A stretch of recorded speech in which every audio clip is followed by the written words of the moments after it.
Oh, can you send me the link to where that is, man? Because I I yeah, I wanted to did listen to the last one. I did the first one. I just haven't done the other stuff. I've actually been recording everything that we've been doing. So all three of us with our sessions. At some Hmm. point, I'll have to stop and like put that up. Like I'm not putting mine up yet because I know there's like certain things where it's like when I take TJ to the side and stuff like that, I want to just edit some of the stuff. But Okay. this is like, I mean, in both of yours, it's just from my perspective. So anything that's hidden from me is hidden. So it's like, all right, cool, that's fine. Um, so yeah, I just have to put those on. So that's why you Yeah. haven't No. seen the That's. second one and stuff. But yeah, Yeah. I'll No. get you That's that. cool. Well, I haven't seen the first one either. I Oh, didn't. okay. I thought I sent you that one. You said you were going to, and then if you did, I never saw it, so I didn't see Okay. it. So I yeah, Uh, think that was I'll like get that and put it 2. together, and I'll get those to you. cool. Yeah, well, what I wanted to do is I would literally wanted to like recap myself before I'm like, tell me what happened. Right. Because if I mean, like to a limited extent, like if you guys are like we're gods now, I'm like, nope, that didn't happen. That's not what occurred. Right. But I wanted to double check on a couple things. So instead, start the recording, and then once that's going, I'll ask for a recap, and we'll go from there. All right. Well, I did start. So Oh that shit. can just Okay. be So edited and whatever. okay. I'm not gonna, but So it who? can be. I love that. Pachanana. Who wants to give me a recap of last episode? TJ, you want to? Want? Rolling? I mean, I can go a little bit into it. So Okay. we crushed 2 rompers. Rompers. Rompers. Rompers are what's unisexual weird clothing that people wear from the Something 70s. like that, yeah. So ropers. Okay. Good to know. I don't Got a know, man. weird lesson. I now want to throw a romper monster at you. That's just this like really sort of like unknown sexual natured clothing that just comes to life and attacks you. But okay, so yes, I wouldn't say you crushed them. I think you guys got lucky, and your two compatriots got squished a bit. But okay, fair enough. They got squished a bit. It's hard to keep track of them. Fair enough.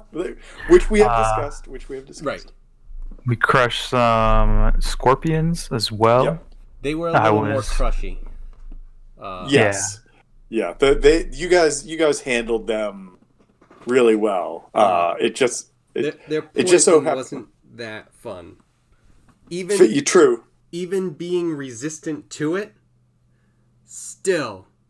Still not fun. So, quick question. If I remember correctly, somebody made a really good perception check right before they showed up coming up the tunnel. Do you remember who made that? Was it? I remember there was one specifically before that. I think that might have been an investigation check for checking the ropers.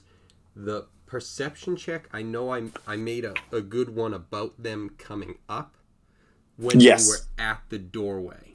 So That was the one. That was the one that you heard what sounded like the breaking of glass, and then Right. shortly thereafter, like these giant scorpions came up, and you guys had to deal with them. Investigation checks. Seraph, you rolled some pretty decent investigation checks, and you found some pretty cool loot when you were looking at the bodies of ropers, not rompers, but ropers. Do you remember what you found?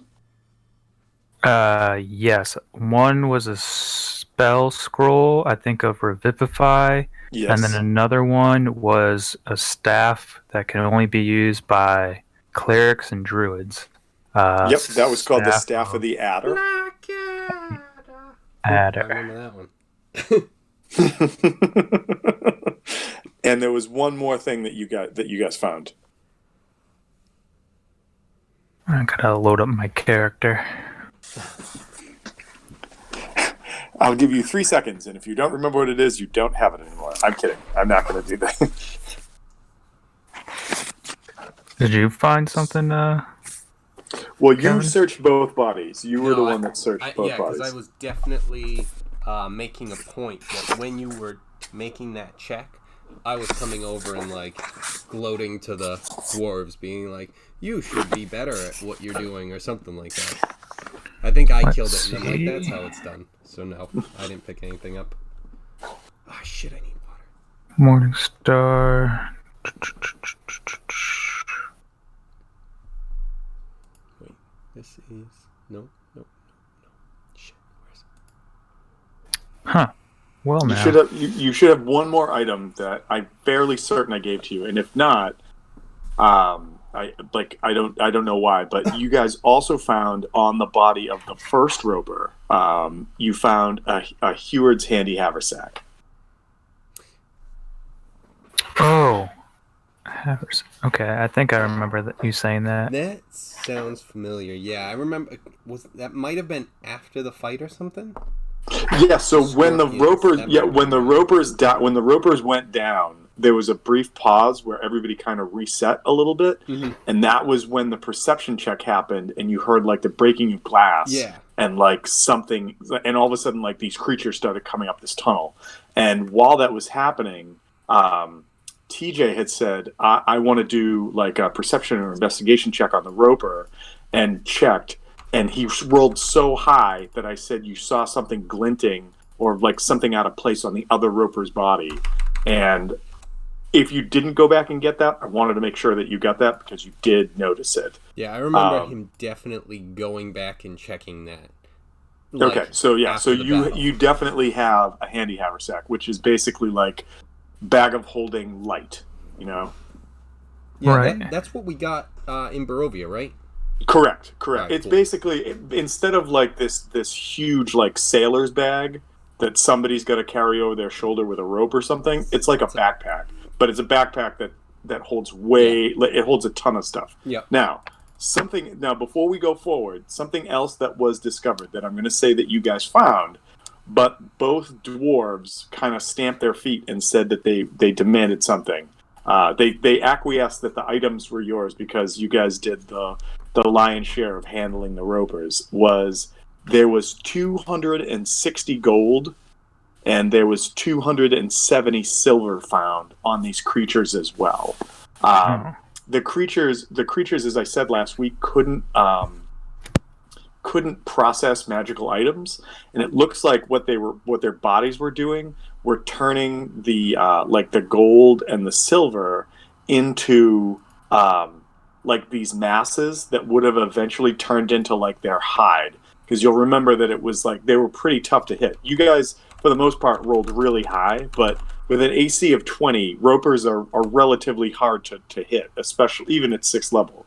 So Yeah, I mean that's a the dwarves are requesting that they get half of that. So if you were to split that down the middle, Reamer and Seraph, you would both get 130 gold, and you would get 135 silver. Not each, total. You can split that up however you want. yeah. Okay. So what was the gold? So it was 130 gold between you and Seraph, 135. And 135 silver. Yeah. Okay. After that, if I remember correctly, Seraph decided that he would descend down the tunnel a ways. Yep, we Yes, I did. Yeah, he'd Yep. gone down there and checked that And so- out, saw the glass broken and stuff. You saw the glass broken. You saw these cages that looked like they had been opened. And you gave me, did you give me a perception check or an investigation check? Do you remember? I can't. I think it was perception. Okay, so you gave me a perception check. So you listened, and everything in the cavern was relatively quiet. I mean, it's a cave underground. You would hope that it'd be quiet. Otherwise, why are you sitting on a rope dangling like a worm on a hook? And it's then that I want you to give me an investigation or a survival check. I know you said you came back up, but we're just going to revisit this real quick. I think I remember. I saw their footprints. Yep. So maybe it was your perception check that I told you. You saw all kinds of footprints, like everywhere, but you were not. I don't think you were able to identify them.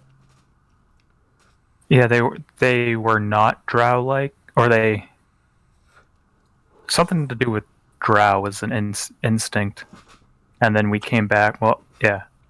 I'm just going to revisit this quickly and Okay. so you see some like footprints down there, and you're kind of like, this is why I wanted to listen to it again, because I wanted to hear what I said.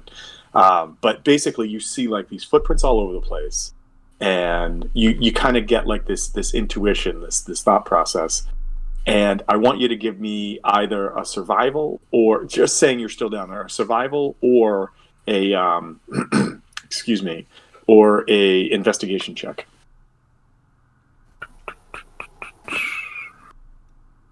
Okay. Roll.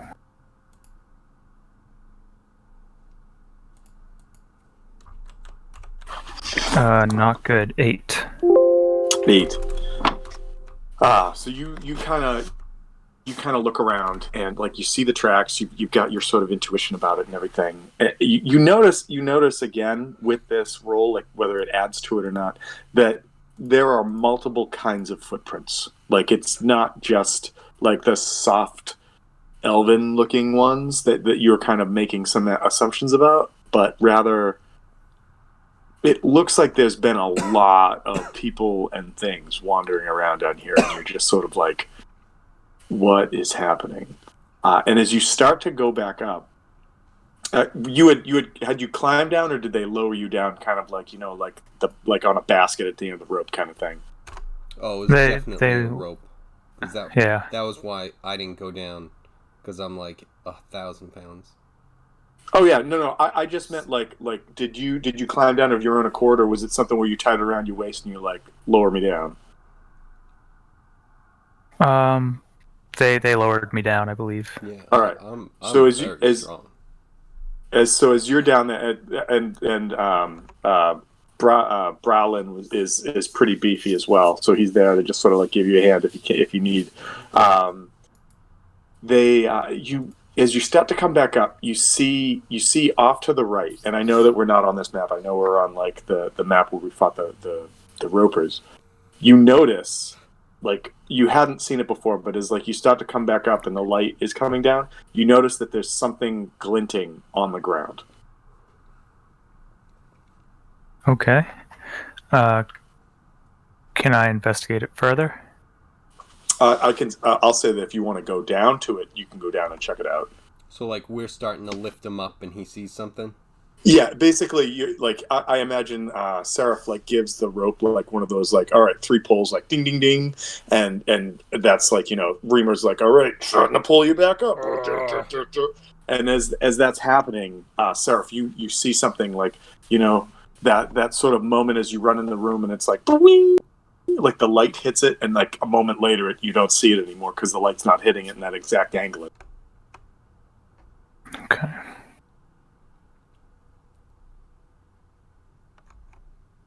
So right. are you going to signal to lower back down, or are you just going to come up and be like, I saw meantime. something, whatever? Oh, he's still pulling me up? I thought No, I'm going to go down. All right. So like I'm just because I'm thinking like, all right, so you would be yelling to me, and I'm like, oh, okay. Yeah. All right, you want to go down? I like to imagine Seraph just cuts the rope and falls maybe 30 feet. I mean, maybe not, but only once he gets to the top, so he takes maximum damage. Just fall damage. He's like, watch this, guys. Slice. It only would have been 76. So you go back down, and on the ground where it was glinting, you kind of like dig around in the dirt a little bit, and you're like, there was something right here. And right as you're doing that, your hand either brushes across it or maybe like the tip of your foot, and it says dink, and you find this golden ring that's got this pressed seal on the top of it that looks like a hammer over an ingot. So think of like a rectangle with like a crudely drawn hammer, and it looks like it was pressed into the top of the gold. Does it seem like it's from like any of the dwarfs that came down here before? Give me an intelligence check, or if you have like knowledge, history, or something like that.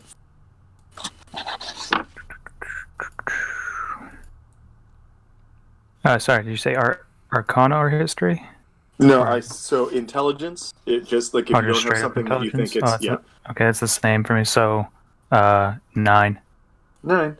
This looks very dwarvish in nature. You're not really sure what the sort of like heraldry is, but like the imagery is that of like a very stereotypical kind of like squared off, almost like a forging hammer, and it seems to be over this shape that looks like a rectangle, maybe an ingot of some sort. Okay. I really think that's from one of the dwarfs. So, I'm guessing that implies that we're getting closer to wherever they're keeping them.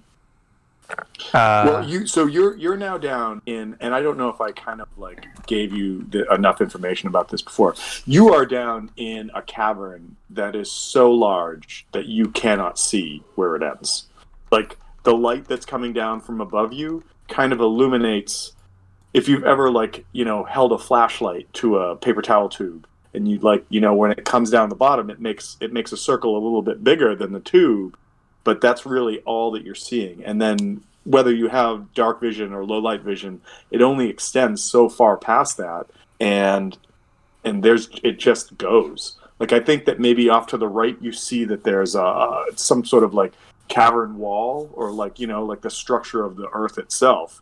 But apart from that, it just goes. And if you've ever been in a large empty void space like that underground, it's almost like you can feel air moving. It doesn't make a sound, but there's like a pressure that you feel, and it's very psychologically based. Like it's not something that you're getting, or there's not like wind or anything like that. It's just the absence of that creates this sort of reflective moment for you.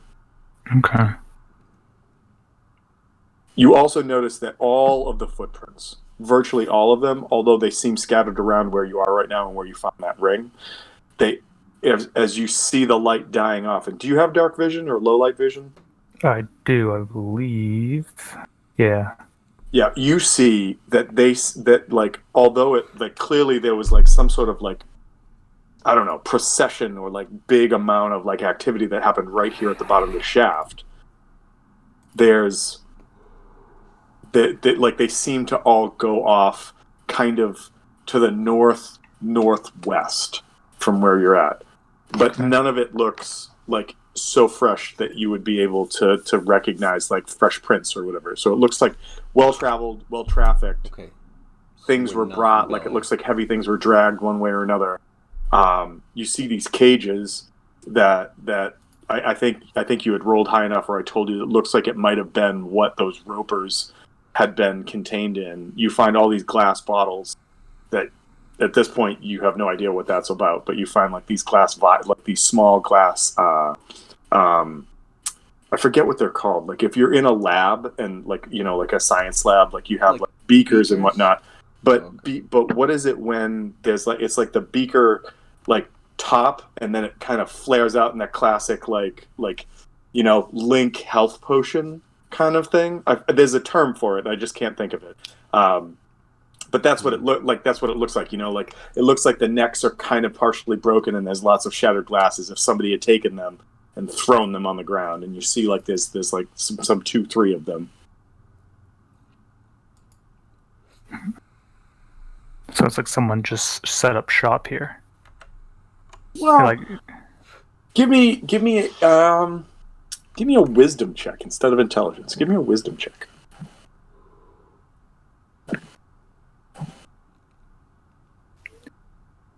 Okay, that's +2. That's 19.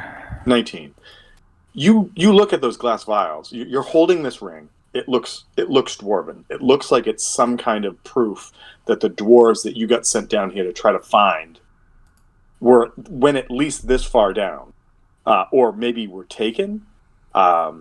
With the amount of like hostility that you've encountered just coming this far, you get the feeling that there's a strong chance that might be it. The other thing that you realize that, as the DM, I will say that you can validate later with your party members if you so choose, is that it looks like there were 3 of these vials that were broken. Not vials, but you know what I mean. Like these glass vessels were broken, and you know that there were 3 scorpions.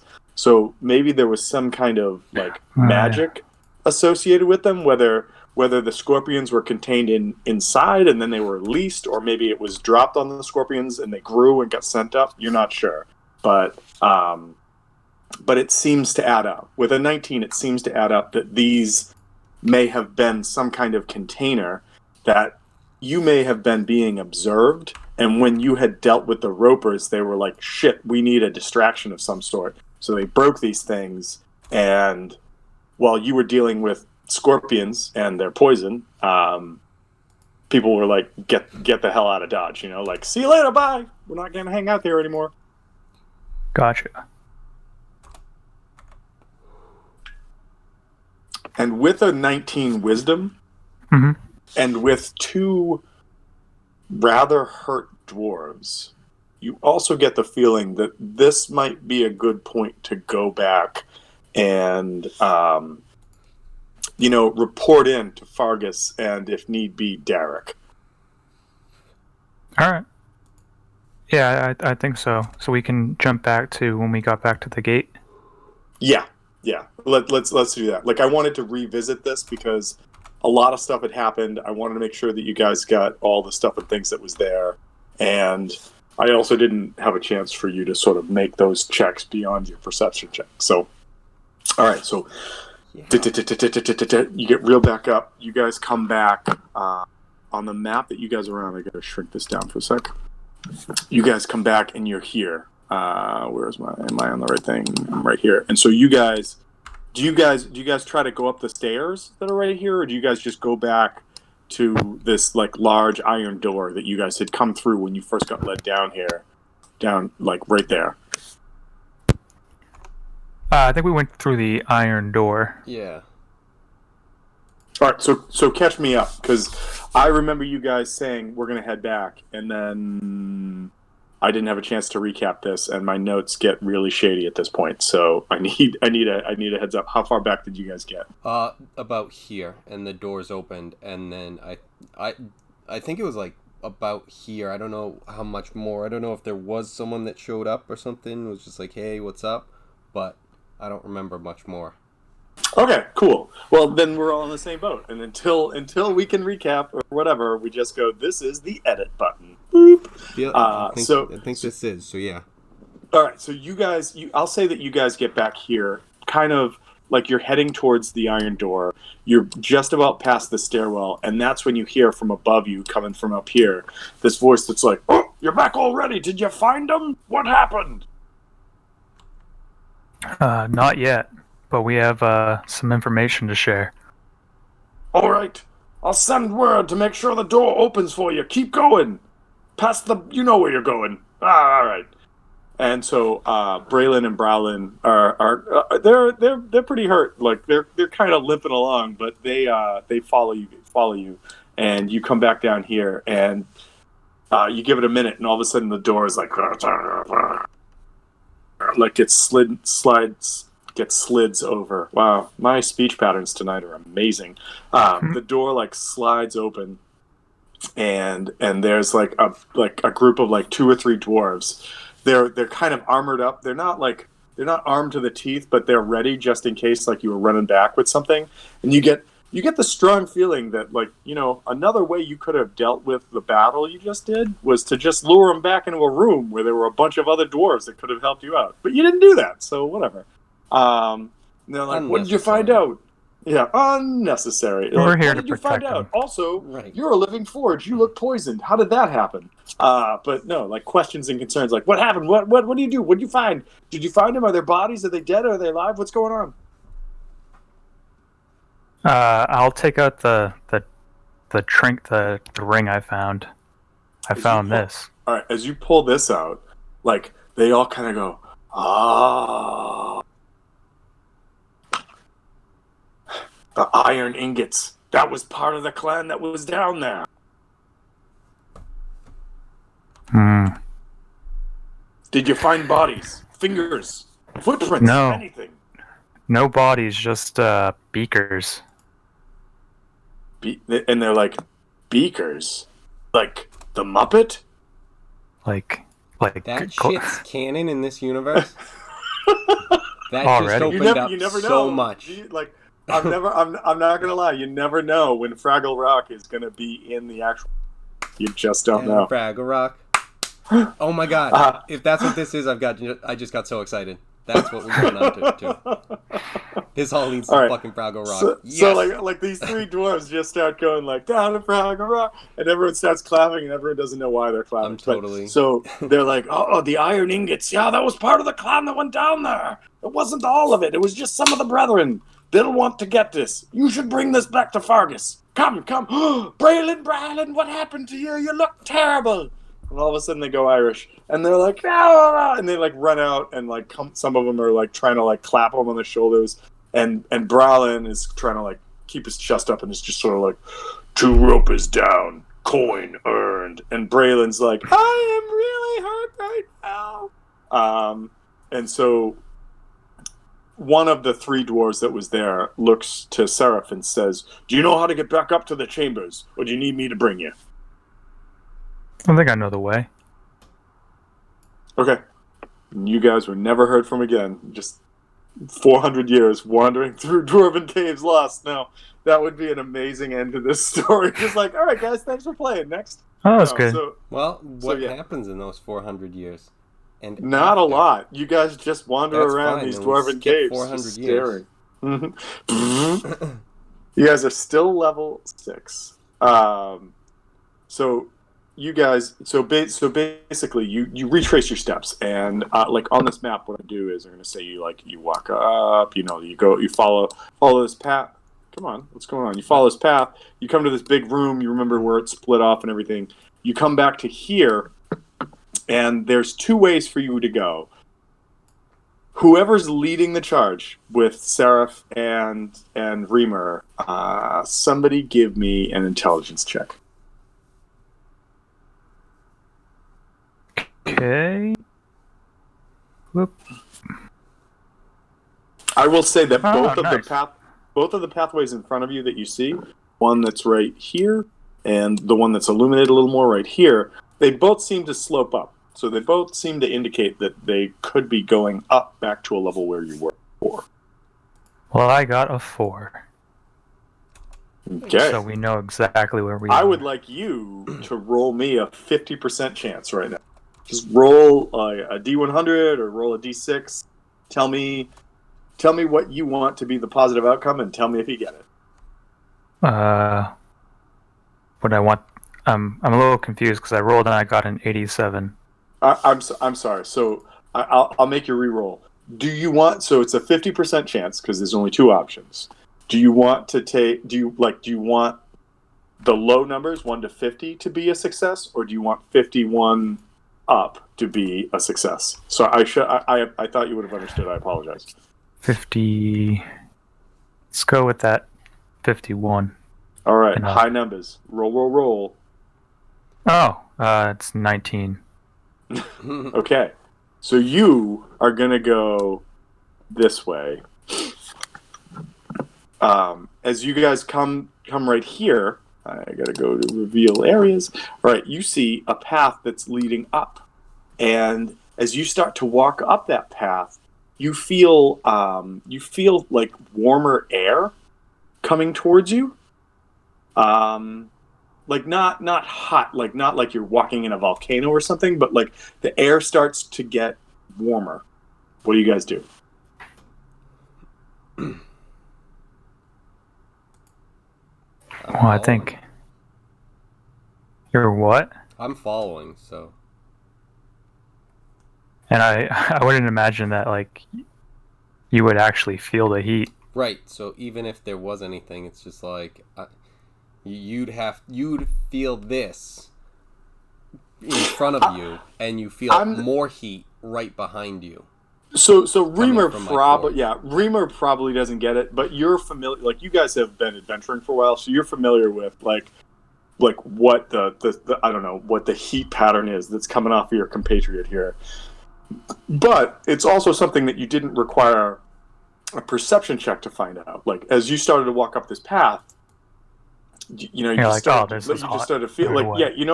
yeah, like when you in the summertime, even if there's air conditioning in a house and you walk into one room where all the shades are open and the sun's streaming in, and you're like, oh my god, it's still warm in here.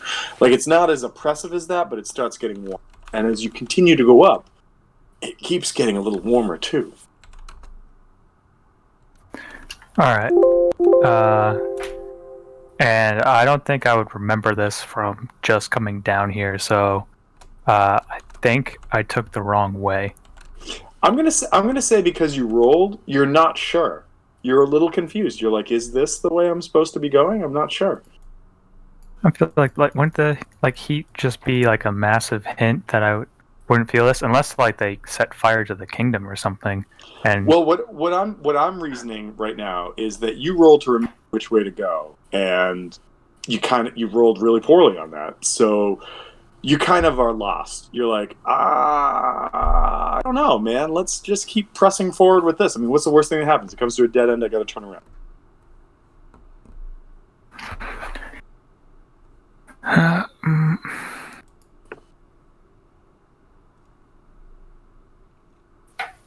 because there were.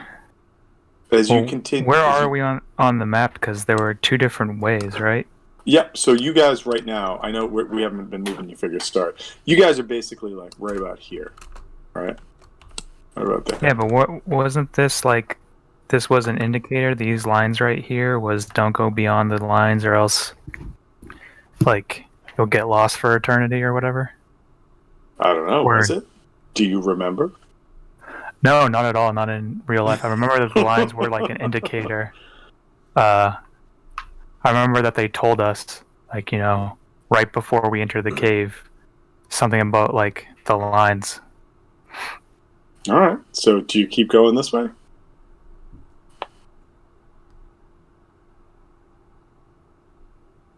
Well, I don't. Which way did we go? We went over this way, right? Yeah. That's the way you guys are going.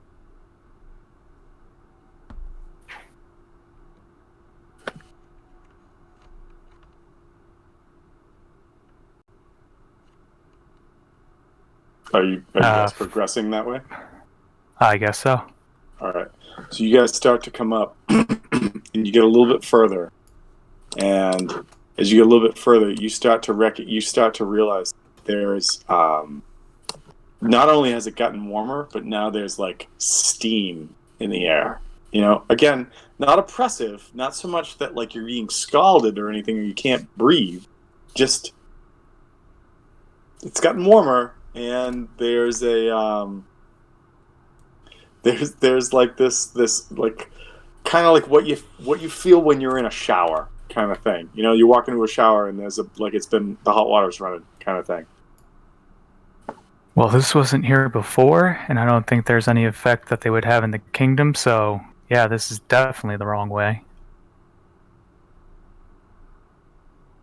So I'll tell Reamer that we should turn back. All right. So you guys turn back around, and you guys, I'm going to say you guys come back to like this room. I'm sorry, I have to go back to this. You guys come back to this big room that Reamer's in, and you see that there's really just two ways out of this room that you're in. There's like this demarcation line that you pointed out, and there's the way that you were just traveling.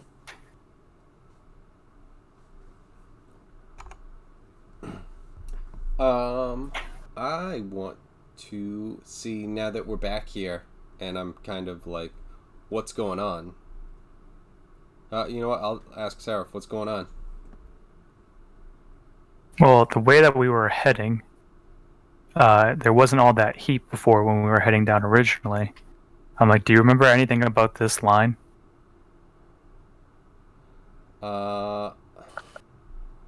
Seraph, I will tell you that you're spot on. You are spot on with that. Yeah, Like, don't go beyond the line or else you'll get... Yeah. But why the hell would the other way just be like a volcano all of a sudden? Is it the forge? Are the forges going or something? But when we were Did we go coming by down, door? I don't remember that ever being like a thing that was pointed out to us when we were passing. Well,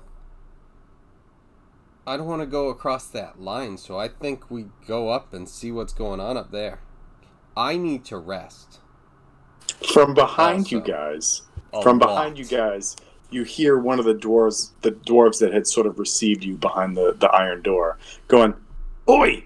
I thought you knew the way to go. Just go up that path there." What's going on up there? I don't know. I've been down here waiting to make sure you don't die. Just go up. You'll find the way. Feels like it's a volcano. Volcano. Who's taking like a hot shower there? You don't know nothing about volcanoes. He's like, bah. I don't. Inexperienced. Yeah, I mean, Turns around, starts walking away. fair. I mean, I don't want to walk in on some dwarf jumping out of the shower or something. It's not. I'm a machine, but still, I do have. some I'm sort a of machine.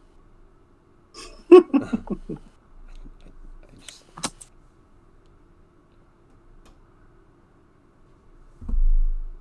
So I guess I think we just go up there, see what's going on with the steam and everything. Makes sense to me. All right. All right, so you guys head up the stairs. As you get a little, not stairs, this incline. As you guys get up, you see right about here, it starts to open up into a larger room, and you hear, and the steam has gotten more intense, and you hear. You need to make a check for it. You just hear someone like singing, like.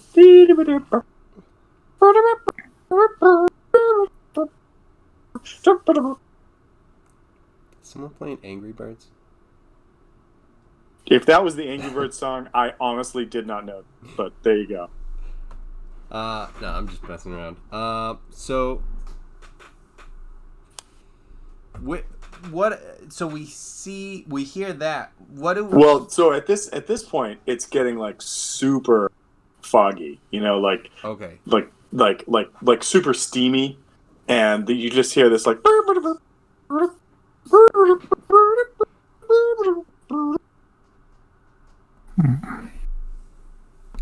So how far can we see into the steam? Is it like something where it's like completely like blinding? It's not so much blinding as like all you see is sort of like if you've ever had to like look in a room that's full with steam, you know, you can see the steam moving around. Yeah. And then if somebody's in the steam, you can see them moving around. And if there's stuff in the steam, you can see them moving around. And you guys see stuff and things moving around. And you hear this voice singing. But you have no idea what's going on in this room. Can we follow like a wall to see if we can get like maybe a better angle out of like the steam? What's happening? Yes, so there's like a wall to the left and a wall to the right that you could follow. I just heard TJ go like, "What is happening?"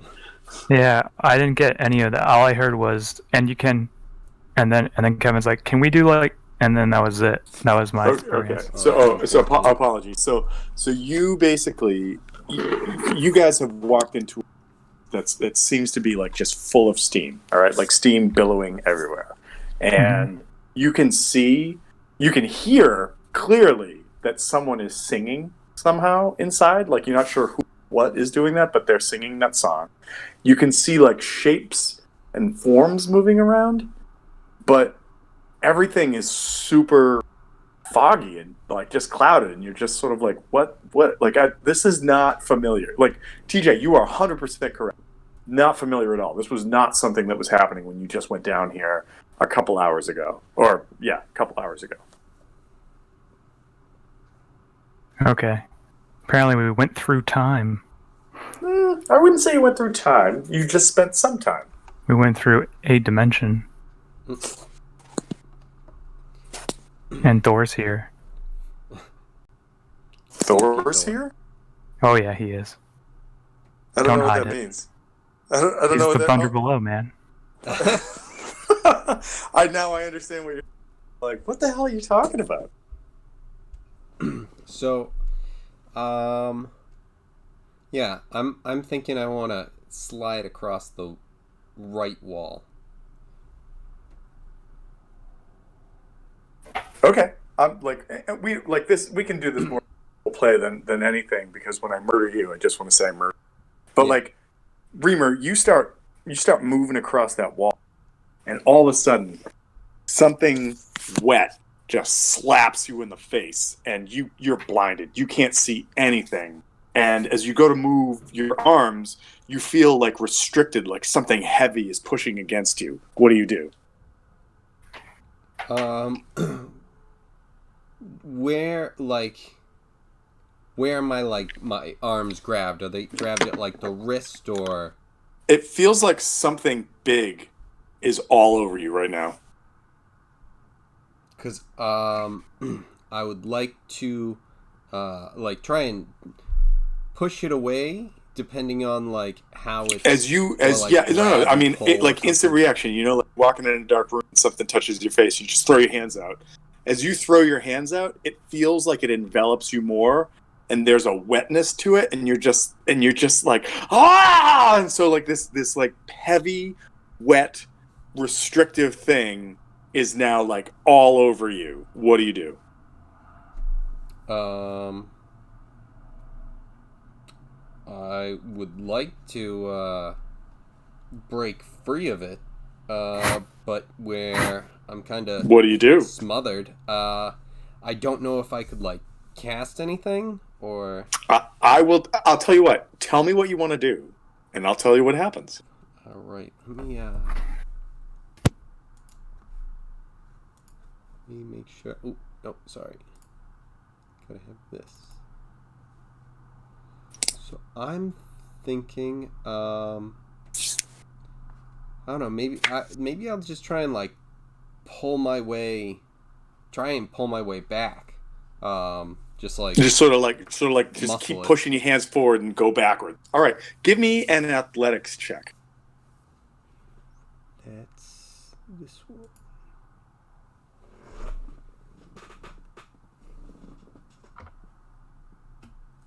Give me it.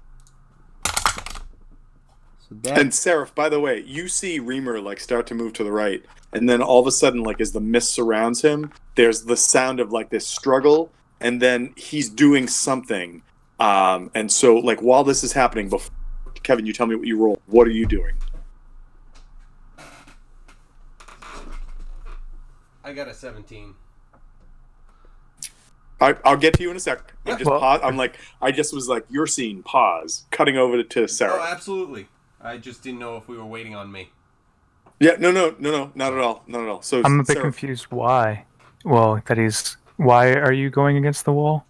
I'm gonna ask. so he went right. He basically was like, can we feel around by just following the wall to see if we can get around this room? And as he did that, he kind of like walked into this like vaporous mist. You saw his figure kind of go in, like Connection's so clear, horrible. clear, all of a sudden, whoosh, and then all of a sudden, there's like he starts like making some like noises that sound like a struggle, and then you hear like this sort of like like physical exertion sound. I'm assuming that a Warforged makes these sounds. I mean, maybe you did it silently, but I'm assuming. And so, Might have been more of like a steam thing, like. so in the steam you hear because he's totally steampunk. Sarah, Right. what are you doing during this? Literally. Well, neither of us see what he's reacting to, right? Correct. You Okay. have no idea what happened to him, and all you hear is like this weird sort of like muffled movement sound, and in the background you just hear like. Okay, so I can't ask him at all. He can't respond. Well, I mean, so my question was, are you going to do something right now? Or are you just like holding to see what happens? Are you going to shout something out? That's why I hit pause on him and cut back to you real fast. Oh, okay. I guess I'll just, if anything, be on guard and try to dodge for now. If anything's like Okay. gonna hit me, but yeah. All right, fair enough. 17, Reamer, all of a sudden you hear this like like ripping sound, and whatever the thing that's on you starts to just like shear and rip apart. Like it and as that happens, the singing stops, and you hear this voice scream and goes, "Jesus Christ, what are you doing to my laundry?" What is happening? Like, because I feel like I know what's happening now. And it's like, why are you in the exit? And she's like, "Why are you tearing my sheets? This is for the glitter and debate tables. What are you doing?" What are you doing? "I'm washing the sheets." And this woman comes out of the darkness and starts trying to tear the sheet off of you. And is just like, "I'm steaming them to get the wrinkles out. What are you doing? You're tearing it to There pieces." is no other place to have been doing this. And This with was a light? quiet place. And with light? Who does this? We can see in the dark. We're dwarves. I can see too, but I couldn't see this. What the hell? You haven't spent a day in the laundry room, have you? No, I got No. attacked when I spent half a second in the laundry room. Who built this place? Why would there be a laundry room directly in the middle of the pathway down? She says, I needed to find a quiet place, and this was the first one I found. Well, it's not quiet anymore, is it? No, it's not. You're yelling and ripping sheets. Get out of here. And she points, and there's this set of stairs at the other side of the room leading upstairs. Yeah, there might be some other people coming up, so, I mean, you know, deal with them after, too. Have fun with that. What the fuck were you thinking? Oh, I'm so happy this happened. So, you guys start walking up the stairs, and sure enough, like as you start walking up the stairs, you realize like this scene suddenly seems very familiar again, for both Seraph and Reamer. And so you're working your way up the stairs, and I gotta shift a couple things. So I'm really hoping that is everything black for you guys right now. Awesome. All right. Racist. So you guys come to the top of the stairs, and there's a couple different ways that you can go, but you hear like murmuring and the sound of like crowds and people talking, or like more like people talking, and you see light off in the distance through one of the pathways, as well as they're like two tones of light.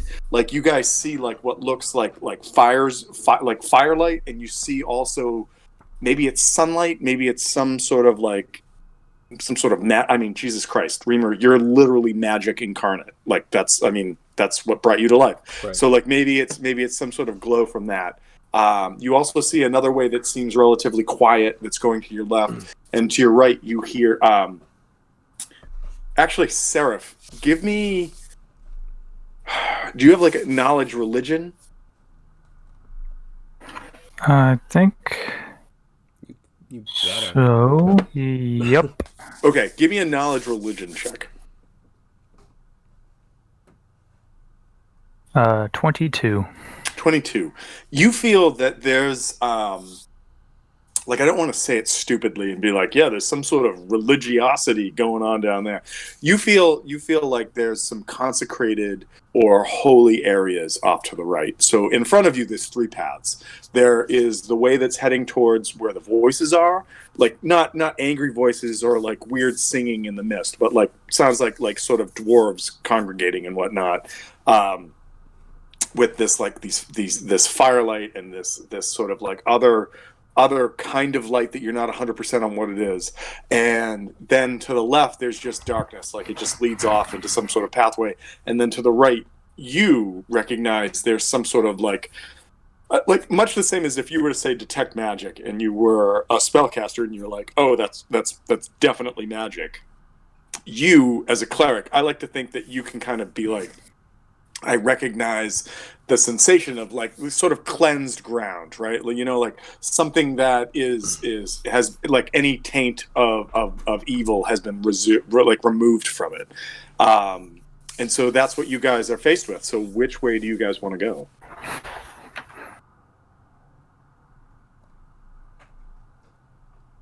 What are you thinking, TJ? Or Seraph?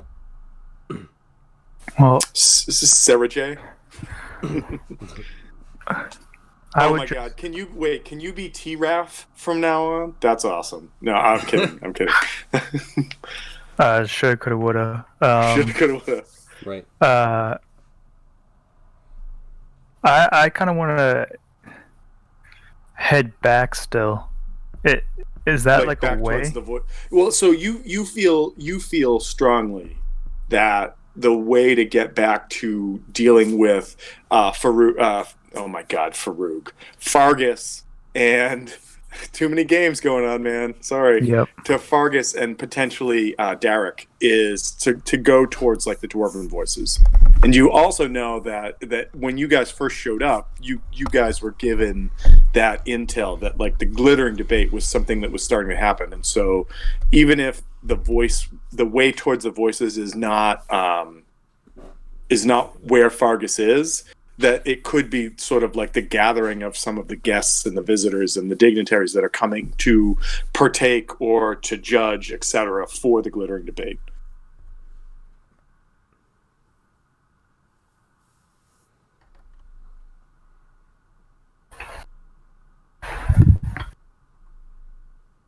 So what are you guys doing?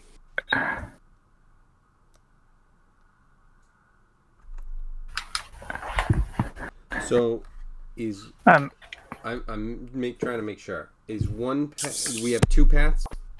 So you have three paths. Okay. One that goes into the darkness, Yep. that just goes into the darkness. One that heads towards like these two forms of light, and you hear voices of like. Do either of you speak Dwarven? Yes. Okay, you definitely hear Dwarven voices. Seraph, do you speak Dwarven? no.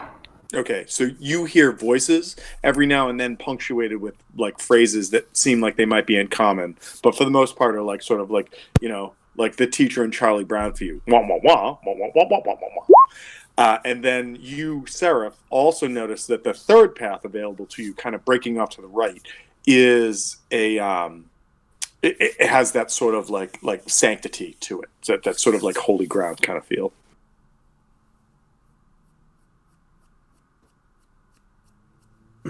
So, can I try and listen to the two paths, because the darkness path is the like sanctity one? No, the darkness path is its own thing. Okay. Sanctity. So if you think of like a 3-leaf clover, left darkness, in front of you light with dwarven voices, right sanctity. Oh, okay. I thought there were two places with light and dwarven voices. No, the one that leads towards the what Seraph has realized, whether he's told you or not, is sort of like holy ground. Mm-hmm. It's not illuminated enough that you would say that it's illuminated. The main path that's illuminated is right in front of you. Okay. Yeah, I think we're probably gonna want to go to the main illuminated path for now. Seraph, do you agree? I think that's what he was trying to say, but he said be right back. Okay, so I hope he can see this and he doesn't disappear, but I want you guys to see this. I found this picture when I was trying to find like maps and like what you guys are going through, and I imagine it's maybe not as epic as this, but it's pretty badass. And you guys see something that looks like this. Nice. As like these like huge braziers off to the side, just like fired up and like boiling with like fire and oil and whatnot, lighting the way.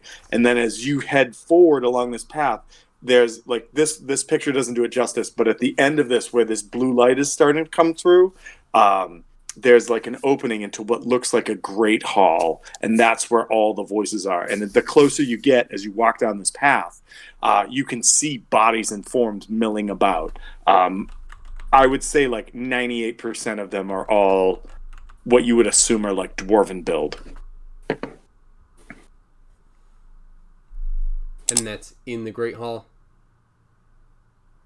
It seems like the path that you're on is going to dead end into like this like really big area. All right. Yeah, I think we want to go into there, see what's going on, and see if we'll probably see Fargus. That's, I think, the hope. Okay. All right. So I'm just bear with me one sec. I just got to take care of something. I'm gonna swipe this off, and what I'm gonna do is I'm going to reveal some cool shit for you. And so you guys see this in front of you as you come through. Each one of these, I gotta go back to this. Each one of these are actually apertures up into like the sky, and so daylight is streaming down, and that's what's creating that illuminated blue light in this room. And you see like there are like these just giant pillars that are holding the room up. The room goes up some like 80, 90, 100 feet up into the air.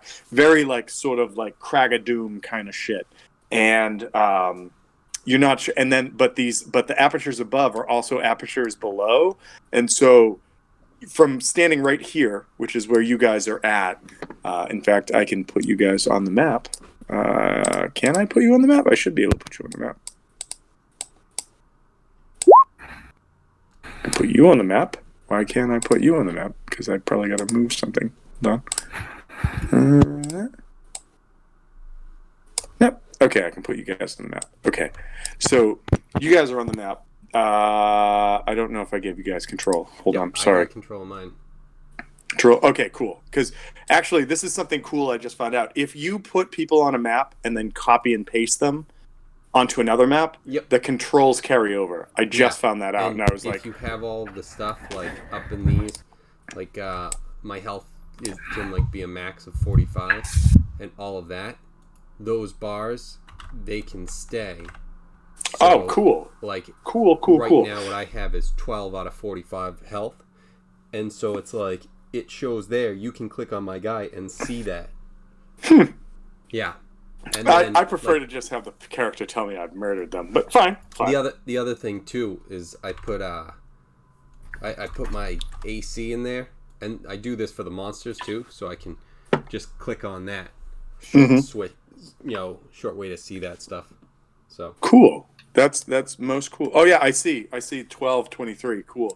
Yeah. All right. So you guys have come into this great hall. To describe it, it's enormous, right? Like you guys came in and kind of got like, I don't want to say like the tourist entrance to the Silver Hollows, but you got really kind of like the shitty, like, okay, I need you to go down here, go do this job, please do it for us, come back with some information kind of thing.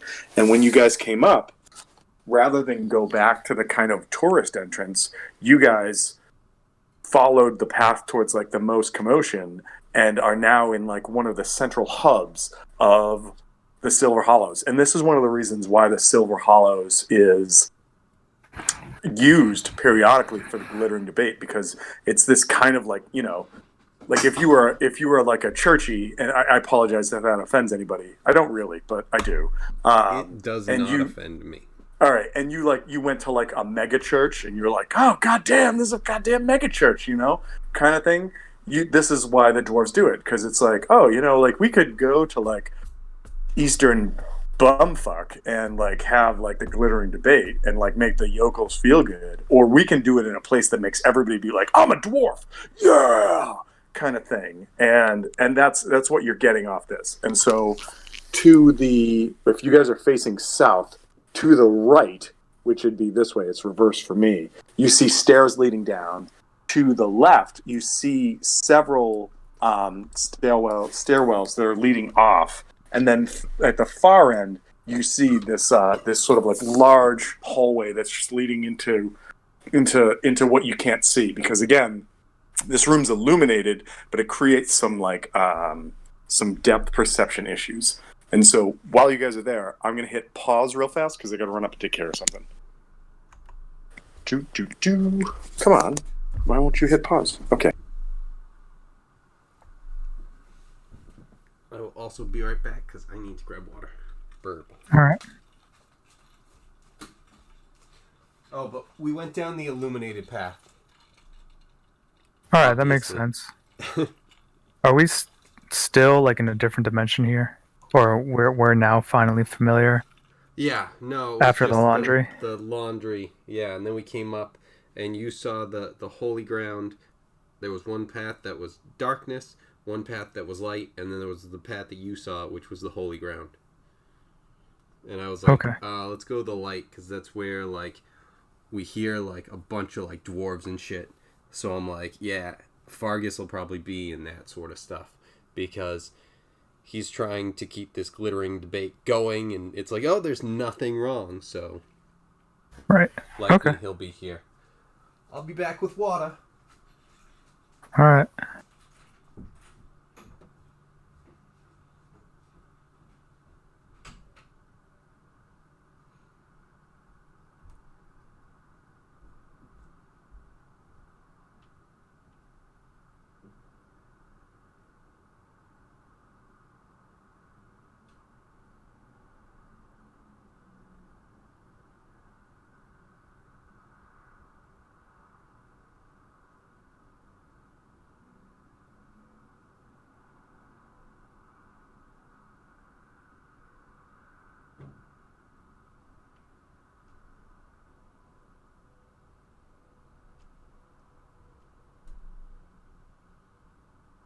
All right, I'm back.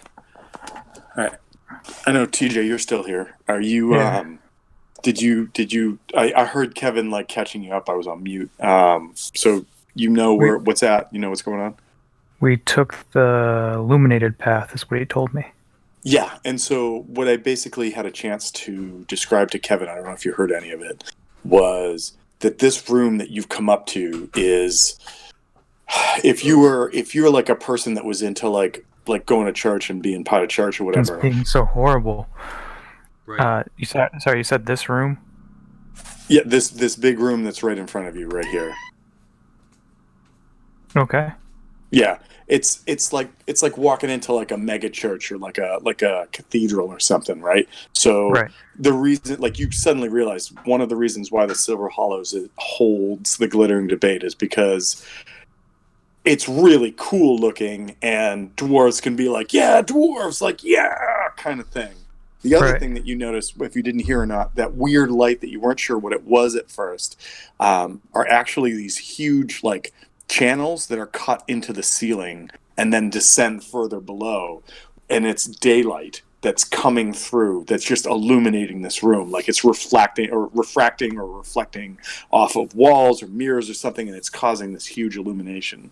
Hmm. You saw that to the right. I know on the map it's to the left, but you're facing down. There's a set of stairs that seem to go down to the right. There's stairs that are going in a different direction, and then at the end of the room is this large hallway that sort of leads off into the darkness. That just because of the sheer like scope and size of this room, you can't really see where it goes.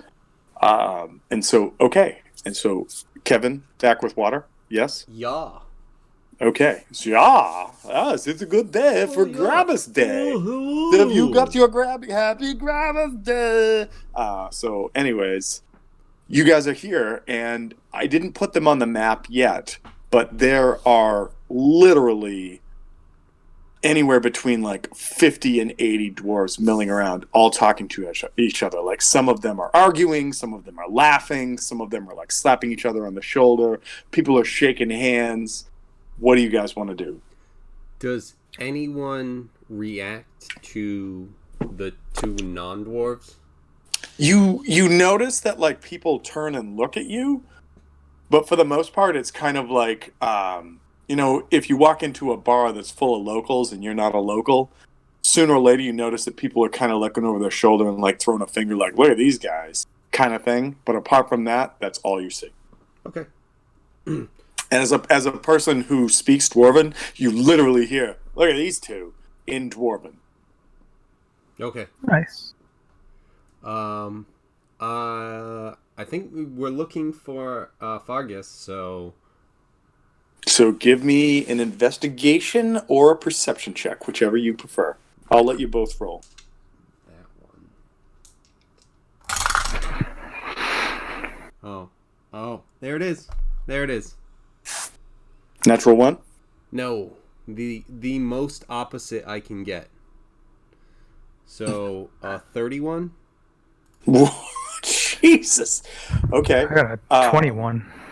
21. Okay. So, Sarah, I'm going to start with you. You are like scanning the crowd. Like, I imagine that, like, the icon that we've chosen for you, and we can change that up at a later point or whatever, but the icon that we have of you just screams to me this, like, super imposing face. You know, like, the kind of face that, like, when you look across a room and you see that face is looking at you, you kind of look away from, right? You know, like, and then you have to have that conversation with yourself, like, shit, did I look at that person wrong? Wait a minute, is that person an asshole? Like, should I stare them down? Like, I don't even understand. Like, you just have, like, I'm imagining that this sort of, like, Azamar trait that makes that happen, you know, like not everybody, but if someone's just like, I'm having a good day, and they look across and they see this just sort of like steely glare, they're like, oh shit, what's that all about?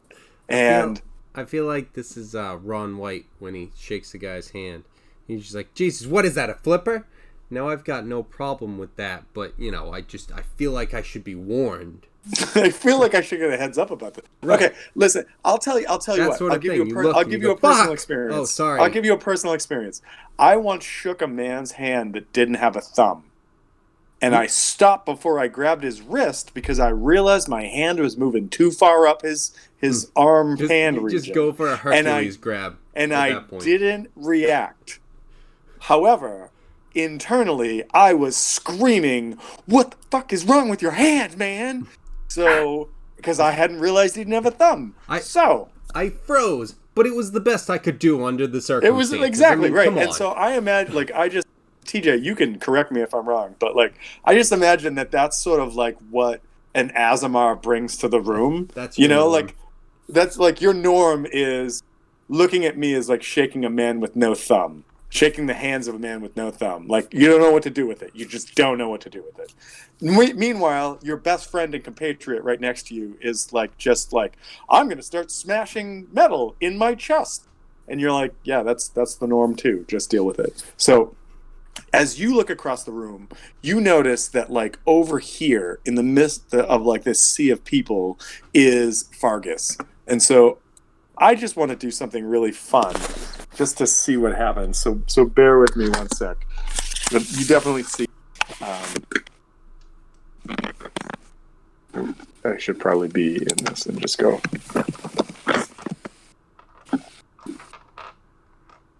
All right. I want you guys to know that I ran a search, Fargus, for everything, and nothing came up. But if something had come up, I was going to make that the epitome of Fargus. But Fargus is right here. And so you see Fargus. However, as you see Fargus, so does Reamer. And Reamer, you can correct me if I'm wrong with this as well, but I imagine your way of interacting with the world is very direct. And so when you notice Fargus with the 31, because you just laser eye in on him, you immediately begin screaming his name as loud as possible. That sounds about right to me. Is that true, or is that not true? So, the problem I have with this is just that you fucking called it, like, before I got to say it. Because that is exactly what I was planning on doing. So, yeah. Okay, and so Fargus is in the midst of, like, what you observe. Like, Sarah, if you see him talking with people. Now, Reamer, I do need to clarify. I am calling out to him, but I'm not gonna call out why. I know we're trying to be subtle here. Oh yeah, you're just yelling his name. Yeah, no, you're just yelling his name as loud as possible. Oh yeah. No, I understand. I'm not stupid. I know we're trying to keep this secret. I feel like I understand your character implicitly because that's how I go through life. Hey, Fargus, I gotta talk to you. Get over here. It's a secret. Yeah, it's a secret. You know, I totally understand. And so, Sarah, you're right as you kind of zone in on Fargus, and you see that Fargus is talking to some people. Reamer, you notice that Fargus is like talking to some people in the way that you talk to people schmooze. You know, like, hey, how you doing? Thank you for coming. It's really nice to see. And you just light up the room with like, burr, burr, burr, burr, burr, burr, burr, Fargus, Fargus, Fargus kind of thing. And Fargus, like, you see him almost like his shoulders go up, like someone's just stabbing, like just like you know, fingernails on the chalkboard kind of thing. And he turns and he sees the two of you, and he kind of smiles and he's like, all right, one moment, please. And he kind of like shakes a couple hands, and you see him working his way over, and he's like, dun, dun, dun, dun, dun, and he comes over here and he's like, aha, I didn't expect to see you back so soon. So is everything fine? What's happening? We might want to. You guys just don't say anything. Out just stare at of him. range of people, maybe just like a little bit further, just in case. Not to kill the general like- vibe of the party. Right. He goes, I think that you have already done that, Warforged, but okay, fair enough. Why don't we adjourn over here? And he leads you over. He leads you back into the party a little bit, down this passageway and into this like antechamber that clearly is like a bedroom kind of like bunk place or whatever. But there's nobody in there. There's no gear. There's nothing stashed. Just like, all right. So, what happened? What happened when you went down there? What didn't happen? He just looks at you and goes, I don't want to play 20 questions. I got to get back out there and deal with making sure that my king looks amazing. So tell me your shit. What's happening? And just when Sarah Also, said that, wait, before, like, and I just imagine you're like, and you're just like, and he goes, and also something more subtle next time. I know you had to get my attention. I appreciate what you've come and done. You will be paid if you have stuff for us. But Jesus Christ, no. And he just, like, I just imagine he's just pointing a finger at Reamer, just, no. well, That's not what we do. in the meantime, I start answering the question. Okay. And he's like, That he's Seraph- talking over you at first, No, and then he stops and that listens. Seraph asked, because I start answering what didn't happen down there. I'm like, dude, we didn't We die. didn't fight a dragon. We didn't There wasn't die. a dragon. You didn't get drunk. There wasn't an elf that flew up from the ground. There wasn't an elf that fell down from the ceiling. So this is what I'm saying while Fargus is like, be more subtle next time. and so Seraph, what are you doing as this scene is playing out in front of you? By the way, I'm just gonna move everybody. Not like if you want to be somewhere else, it's fine. But basically, I'm just gonna move everybody like into this room, basically to just sort of like get like you guys just basically pulled out, like, you know, like get in the closet. Let's talk around the closet kind of thing. Mm-hmm. So Okay. Seraph, what are you doing? I'm gonna let Reamer go on for a little bit, and then I'm gonna be like, okay, let me figure of speech here, bud. So I found this, and I'll show him the ring. And so you reveal the ring, and he looks at it for a minute, and he goes, "Oh, the iron ingots." He's like, "Yep, that was a solid 3 or 4 of them that went down. Not the first party, but it was definitely part of the clan that went down afterwards to find their brethren. What did you find? Did you find fingers? Did you find toes? Were there skeletons? Were there bodies? Just- What did you find?" Ropers wearing rompers. And scorpions. He goes, "Ropers wearing rompers? What is this, some sort of weird 70s throwback?" He goes, "Ropers, scorpions. Did you find anything else out? I mean, so he says, listen to me both. I did not know that there would be ropers, and I did not send you down there to face ropers. Did Braylon and Brylin survive? I don't see them with you." They did. They were pretty beat up, but they're recovering now. Wait, we It's didn't good, even have good. to fight them, since that's not who you sent us down? He like cuts a look at you, and like, mm-mm. And he goes, I'm glad to know they survived. I don't want to lose any more.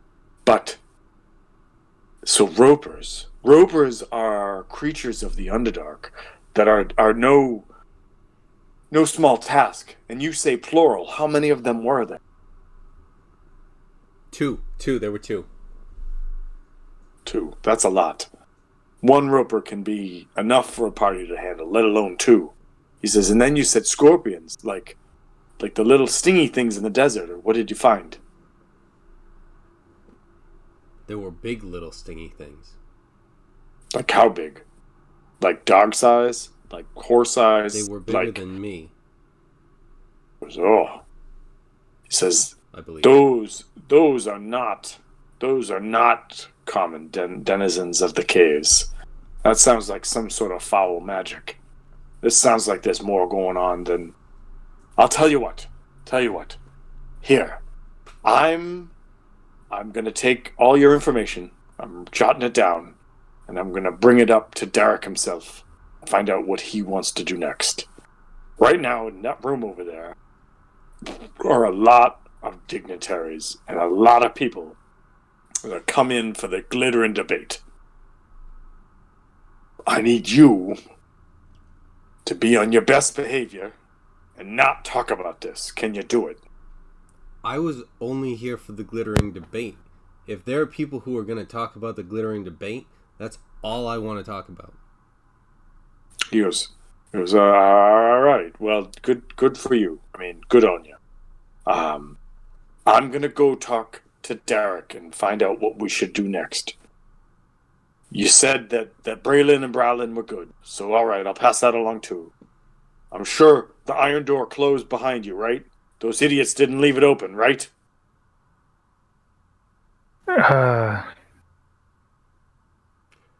We left before they... Like, he just pauses and he goes, I'll send a runner to make sure they close the door. A runner is right. Yeah. He goes, all right, listen. This is a party crowd. Circulate as you will. But the glittering debates in about 4 or 5 days.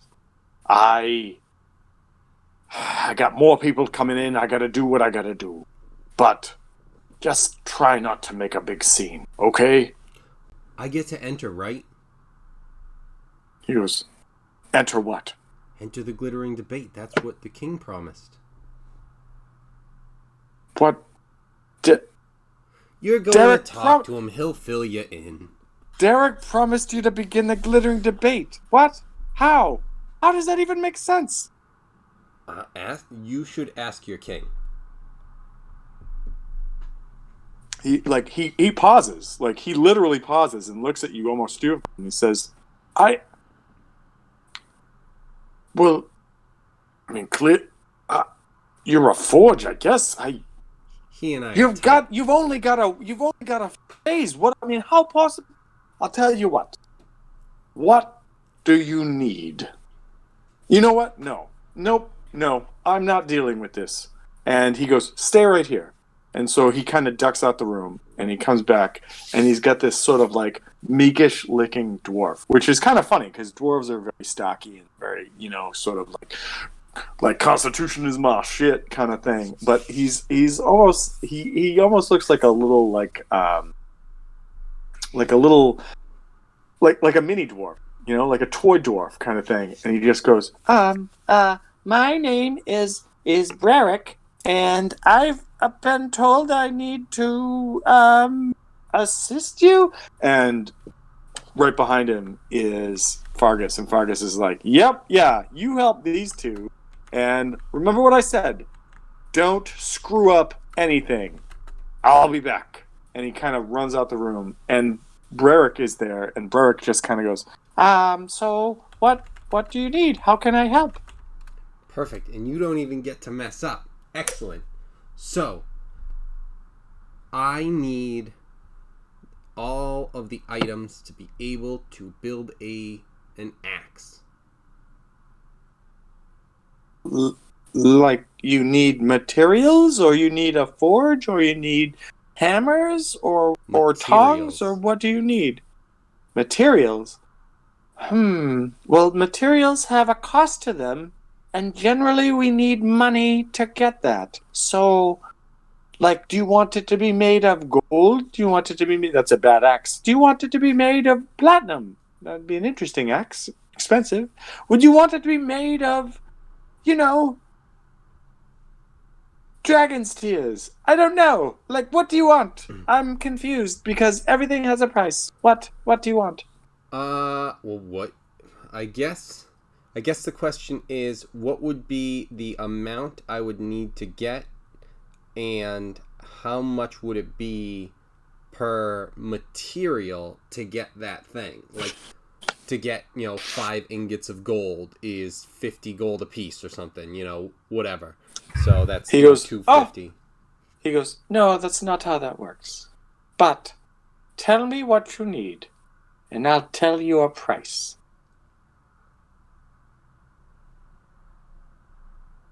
I mean, I've worked with, like, iron and steel.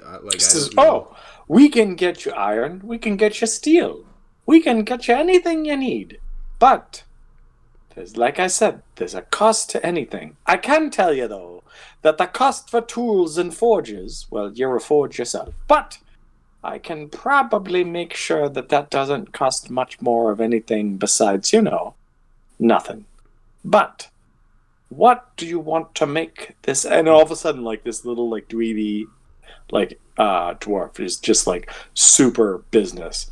What do you want to make this axe of? So what would my options be? Because, like, there's the stuff that you were just saying. So the sky's the limit, my friend, but also your purse. So, Yeah. like, if you're like, I want to make an adamantine axe with, like, dragon's teeth embedded in the blade, that might be a little bit above your price range. Right. But if you're like, I want to make a steel axe, maybe that's something that you could do. The thing to remember is that you're going to try to create something. I'm assuming that you're going to try to create something for the Glittering Debate, and that the people at the Glittering have had a lot of time to create said thing. Now, that doesn't mean that you couldn't make something that's epic based on what we discussed for creating. But you need to have an idea, and then tell me what that idea is. So my idea is I have the ability to use a spell, create food and water. And I was reading, of course this is all just like what they kind of give as direction in like the DM guide and whatever. I want to try and like infuse my ability to cast create food and water into this weapon that I'm creating, and like create an axe that what about use to cast create food and water? I'm going to say this. What if it's not an axe? What if you created something that was more, sort of stereotypical for the concept of like feeding the many, Like, what about like a shepherd's hook or a quarterstaff? Wait, or a quarterstaff or a spear, like a spear of feeding or something like that. Because my thought process was for the dwarves, they would love the ability to go into battle, swing their axes, and then they get hungry because of all the ass kicking that they're doing, and then they just make food and eat, and then they're ready to fight again. The first image I have in my head is the axe of burgers, in which every time you swing your axe, like a certain burgers fly out all over the place, which is amazing. But what I'm saying is that like feeding people is something that you wouldn't do during battle, right? Yeah. Like, no. So what I'm thinking is that what if you had an item that was a weapon, but that you could use before or after battle feeding? So like an axe of feeding. It sounds weird. I mean, you can do this. I'm not saying no to this. saying that maybe something a little more I mean, food ready would be good. yeah, But whatever. because my thought process is like a dwarf. I'm trying to appeal to the dwarves, where it's like, dude, all you need is this axe, and you are ready to go out adventuring. You take this, you kick some ass, you make some food, you get ready, and then you go out and you kick some more ass. Okay. All right. Are we talking about like a standard hand axe? Are we talking about like battle axe, a double-handed axe? So- like what are we talking about? I guess it's what's the biggest stereotype for dwarves? Would it be the two-handed great axe? Probably. It's like, you know what? Give me either a knowledge history or just a straight up intelligence roll. Okay. Where is it? There it is.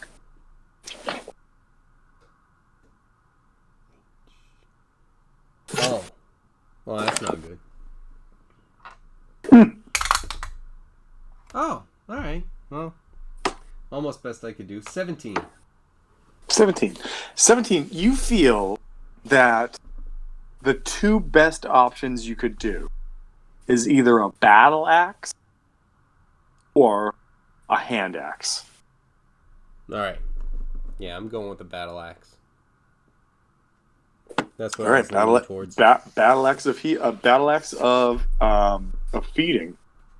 So let's do this.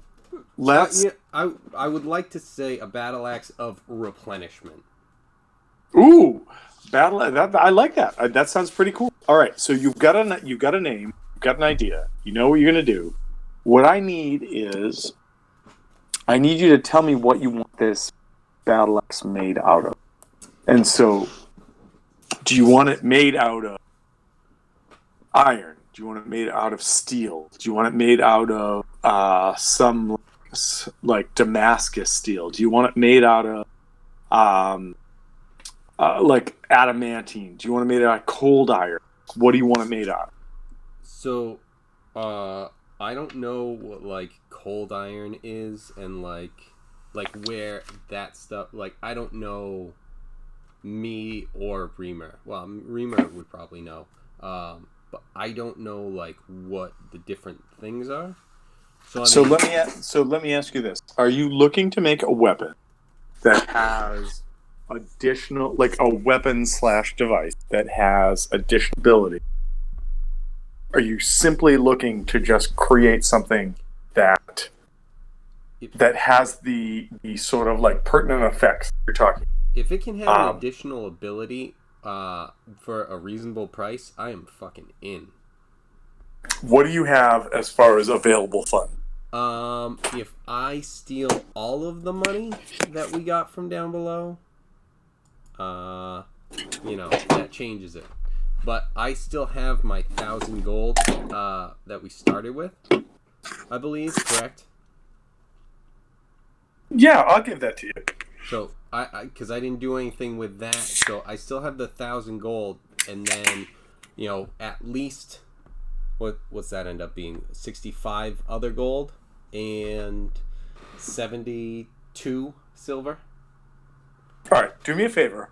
Roll a d20 and tell me what you get. 17. 17. All right. In order to put the materials that you need into this, it's going to cost some 850 of the coinage you have. So you're going to put a lot of money in. But you will be able to have all of the supplies and everything that you need in order to make it, without a doubt. Okay. And would it would be able to like be enchanted with well, so this is going to depend on some rolls. Yep. And that's what we're about to get into. All right. Okay. So basically, Burke looks at you and says, like, kind of looks you over, and he says, "Okay, well, it's going to be about 850 gold pieces to get all the materials you need. That can be enchanted, that you can forge and you can then create into this axe of replenishment that you're talking about. But okay, I will go get these if that's what you want. It should take me no more than, and 1,000 hours. No, I'm kidding. Just, I'm very good. I will get them within the hour, and you can begin. And I will find you a forge room, begin, or just wherever. What do you want to do in the interim? And so he's going to go get you. Also, I would like you to write down. Shit. I need to give you this. I need you to write down. So, what is your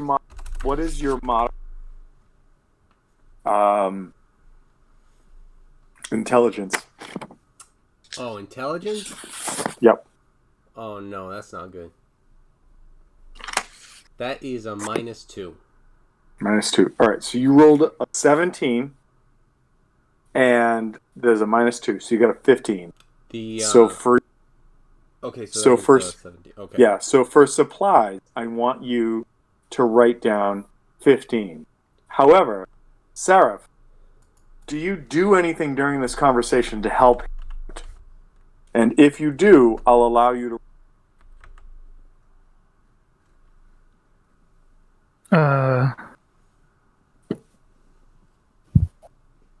Not sure what I would do.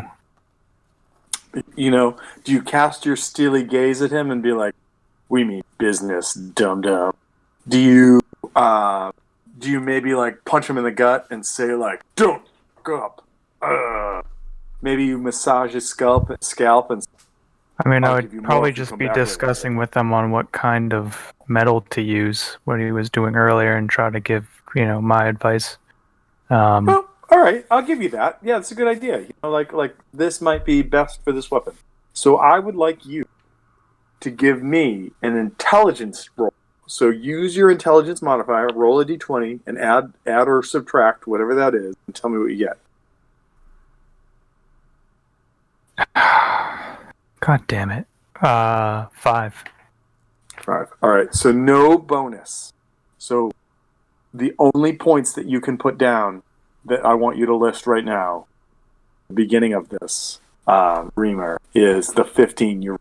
Okay? Yep. Okay. The next thing we need to do is time. As Brerick is running around grabbing the need, right now, Reamer and Seraph need to work out the best way to approach casting spells, imbuing metal, like forging time in the forge to like melt, reheat, etc. And so this is going to be a straight up intelligence roll.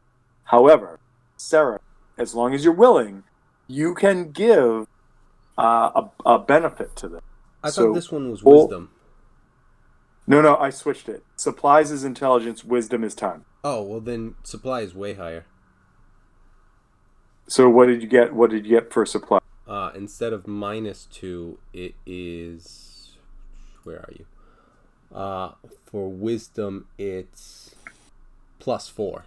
So it should be a 21. All right, so you actually have a 4. So you have a 25 for a total score. Dope. Yeah, I know. God damn it. All right. So now this one's the bad one. We're working on time. Time is wisdom. And so, Seraph, you have the opportunity to sort of like, give your input again. Hey, like if you work on this like 16 hours a day, but then I wake you up and I do this out. Like this is how you can do it. So I would like you to roll an intelligence check. I'm sorry, a wisdom check, and tell me what you get.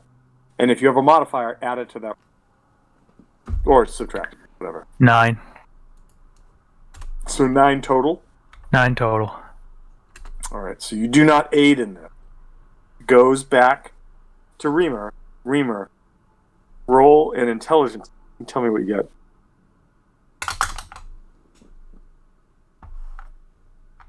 Okay, so this one is an intelligence? Mm-hmm. Okay, so this one is a 1. So I will give you the opportunity, as I told you, that both of you have hero points, to spend a hero reroll. Yeah. Nope. Same fucking thing. There goes that hero point. Well, okay, wait. I do want to say this. That Jesus Christ. for the people that you will be competing against, similar things happen. Some of the people that you're rolling as, where I gave them the same thing. If they rolled a 1, they could re-roll it, and I rolled a 1 again. So, all right. So you're going to put a 1. You're going to put a 1 plus or minus whatever your modifier or time. No, because it was a 3 to a 1. Okay, so you get a 1. So write a 1 down for that. Now we're going into crafting. Crafting, I would suggest, has to be your highest skill that is not intelligence, wisdom, charisma. Because charisma is going to be presentation. And so you, as the crafter, needs to name what your best skill is. And then tell me what you're doing. Strength. Okay. No, I'm sorry. Constitution. Constitution. Okay. So my thought for Constitution crafting is that it is a process that you are putting, like, rather than just working, the 8-hour day, you're working the 16, the 18, the 20-hour day, sleeping for like a half an hour, and then back to forge. But you got to make that check. You got to figure out what that is to get that bonus. Sarah, maybe you're working the bellows throughout all of this. Maybe you're helping out. Maybe you're like holding the tongs as he's beating the hammer on the ingots or whatever. So as long as you're willing to help out with it, I want you to roll the same check. So for Constitution, roll a Constitution check. Whatever ability modifiers you have to it, if your character has advantage or proficiency or whatever it is, tell me what you get. For what? For a con save. Oh, why am I making a con save? You're aiding. If you make a con, like you're rolling a d20, adding your con modifier to it. If you have proficiency in that, you're adding that as well. And if you make it, you give a benefit to Reamer. I got an 11. All right. I am rolling nothing but below 10. So hold on, though. But that's good. In order to aid, a 10 aids, which means Reamer gets a +2 to the crafting check. So that ends up being a 21 then. 21 total? Yes. All right, so 21, and because you got over a 20, you get an additional +4, so it's a 25. Nice. So right now, your scores are whatever you got on the first and the second one. The second one being a 1, but you get a 25 on that. Yeah. And so, total is in 51. real world, what does this mean? This means that this was a rush order that you did a great job in getting your supplies. You did a terrible job trying to figure out what to do, but at the end, you have created something that is almost flawless. Like, there are some things in it that are not pure. Like, maybe there are like tiny, like if someone puts a jeweler's eye in, you see like tiny cracks in the metal, or like maybe like where the metal joined around as the spell was cast, it creates like these weird fissures where like the spell energy is that you can see, that makes it not as desirable, something that just looks like an axe so no one would know, kind of thing like that. All right, the last thing that has to happen is the presentation, and we're going to hold off for that. And so what we're going to do is we're going to fast forward a little bit, and I'm going to do some I'm going to do some showing off. So you guys have been, I'm going to say that you guys have been for like 5 or 6 days to make this happen. Sarah, you've had the opportunity to leave when you don't need to be there. Reamer, this has been your shit. Like, this is what you're doing. Brerick has brought you stuff, shown you where to like, get your tongs and your hammers and your and whatever else you need for this. But has really, that's been your go-to. So, Sarah, you've had the opportunity to explore a little bit, look around. What, if anything, have you been trying to do over the last couple? I thought I was aiding. Oh no, you were, but like, as the aider, and with Not the fact that 100% of the time. and Brerick is there, you do have the opportunity, take the quick like dodge out of dodge kind of thing, and just be like, oh, I'm gonna walk around and talk. So I want to give you a chance during that time to talk to people, find things out that I want to give you.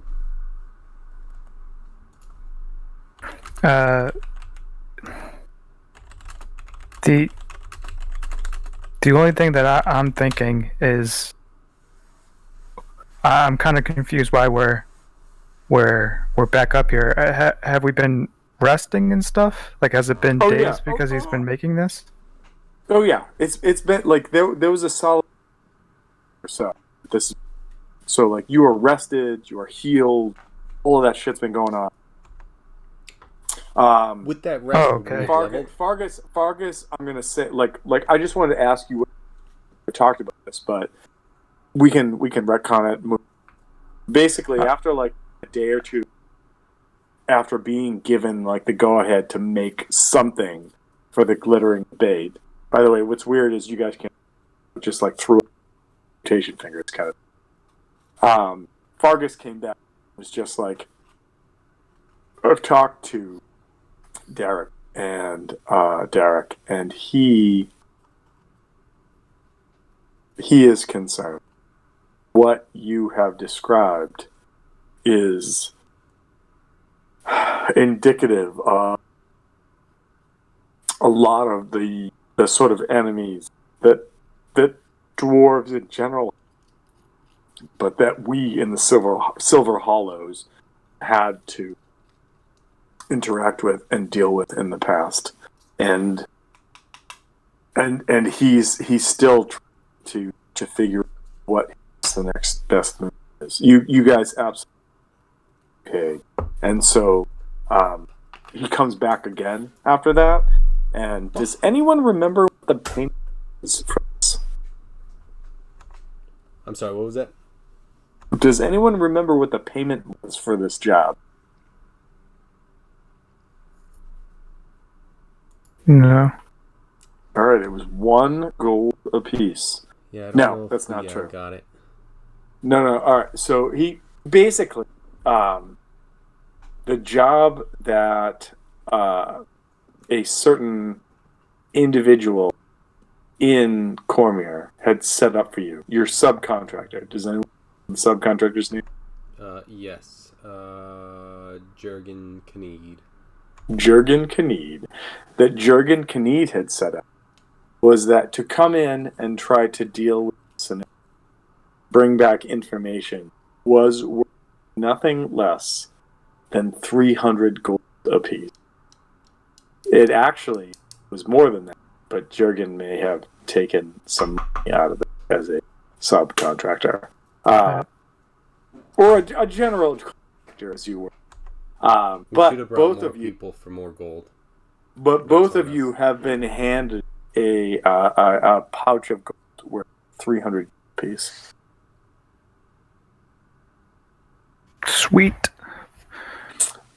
And so, as all of this is going on, and as you're providing aid where it's necessary, Sarah, was there anything you wanted to do, explore, etc.?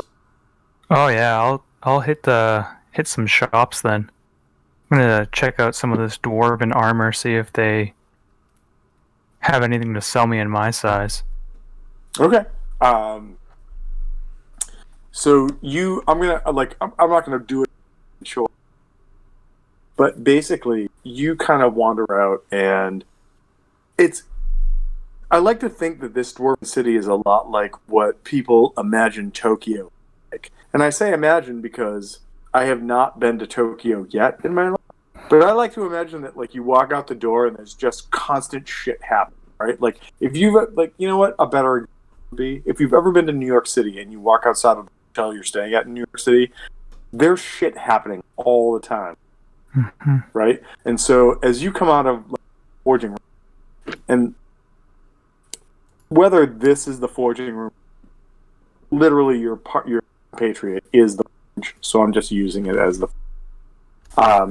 You come out and it's just like 1,600 people going 600 kind of shit, and lights around advertising.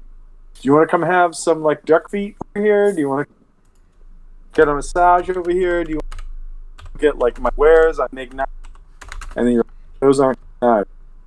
See on the streets of Coming. What are you doing? No, these are my knives. And you're closer and saying like, this is like made in, because they're knockoffs kind of thing. So what are just like an armor weapon shop kind of thing? Yeah. All right, so give me an investigation check. Also, I forget to say this because I think I still have stats up. Reamer, you've rested. All your shit's back up. You're okay. God damn. So 10. Apparently, anything out of combat, I roll 10 or below. So I know that's Okay. reserved for that. So which is you pretty kind of good. look and you realize that there's a number of like weapon and armor smiths. You're having a hard time deciding which one is good. Like which one should I go to? And so give me a like a D100 roll and tell me what you want to be like a success. Like 50-50 again? No, like 1 to 33, 30 to 66, 67 to 100. So a third is what you're saying? Yep. I'm going to go high. Okay. And I got the lower third quadrant. All right. So you Got 13. You like I meant like if you've ever been in a foreign country and all the shops are in a language you don't understand, but like you can figure it out. Like a clothes store is a clothes store, a grocery store is a grocery store, an armor smith is an armor smith. By the way, I've never been in a country where armor smith was a thing, but I'm hoping one day I'll be there. You just couldn't fucking find it. I like Kevin's just like found it. So like you look and you're just like, this one looks pretty good, and you walk in, and you walk into this particular, and it's called like the Tinker's Treasure. And so like you walk in, and everything that you see in view is stuff and things that you would probably find in the player's handbook.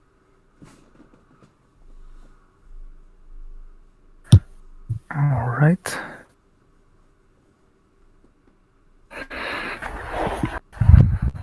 What do you do? Thinking of switching to heavier armor. Okay.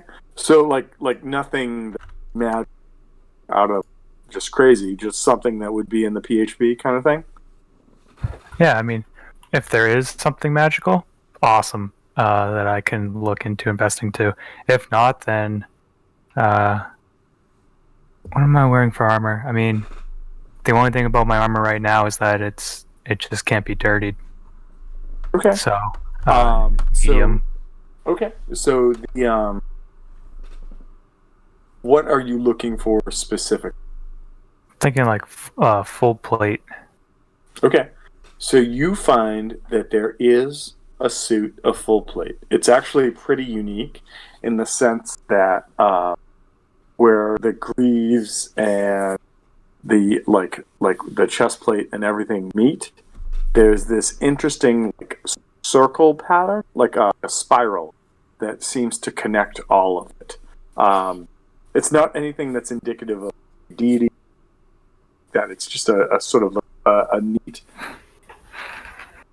like metalworking thing. I think almost like the symbol like craft or Hearthstone, right? Like that sort of like spiral. And the shopkeep goes, you're lucky, huh? Hey, sorry, you asked me what I'm looking for? No, he's just like, that's a good hide. You want to purchase? He sees you kind of like looking at it, like fixing. Oh yeah, how much? He goes, well, it's the glittering debates. Mark it down for a bit. And it is, you know what? I don't have 5 seconds, 6 hands to look this up. So it is approximately 10% the player's handbook. 10%. Sorry, less or more. I've been having a really difficult time tonight with the connection. I know. Trust me. So what is the cost of in the player's handbook? 1,500. All right. So 10% is another 150 gold. So it is 1,650 gold.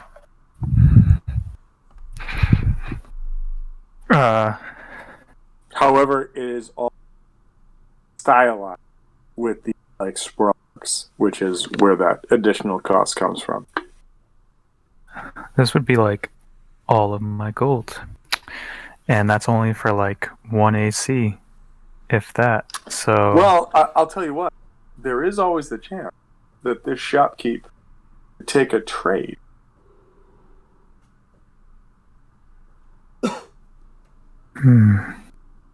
Just saying, like you have a suit of armor, and if you were to say, trade that in, you'd get a break on the price.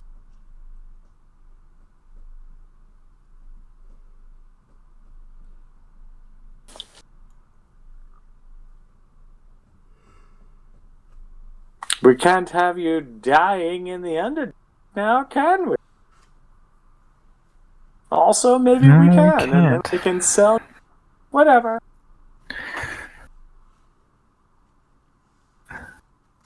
The only thing is that my dexterity goes down by 2 for the saves. Oh, that's some serious shit. That's some serious shit. So we got either 19 armor class and a +7 dex save, or 20 armor class and +5 dex save.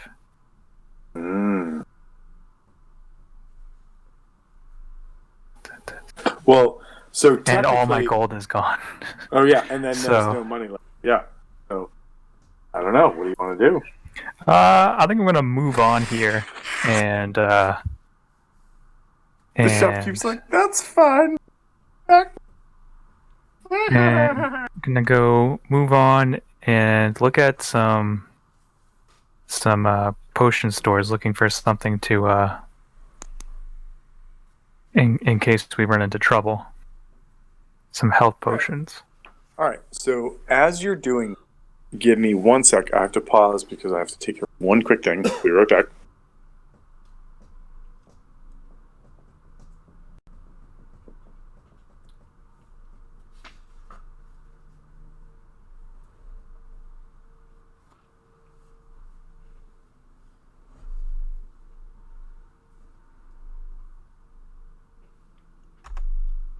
I'm surprised they only have the potion of healing in the 5e handbook.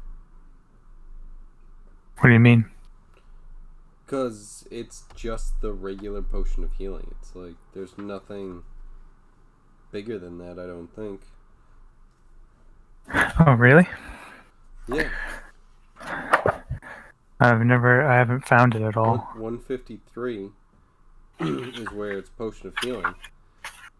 I don't even know where those other ones, like the superior that you were saying, it's like... Those are all in the DMG. That's why I got that on D&D Beyond, so that, if you award something to a player, you're like, all right, here's the item, because all of the items are pretty much there. Right.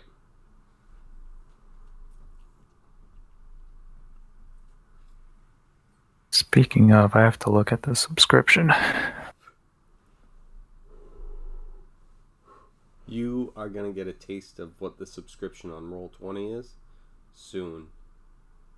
And it's going to be fucking dope. Oh, dope. Yeah. All right. So, TJ, I will say that, after that, interaction, that was kind of all right, stuff and things happen, and like another day, you're like, all right, I want to find a place potion. So do me a favor and roll me another investigation check.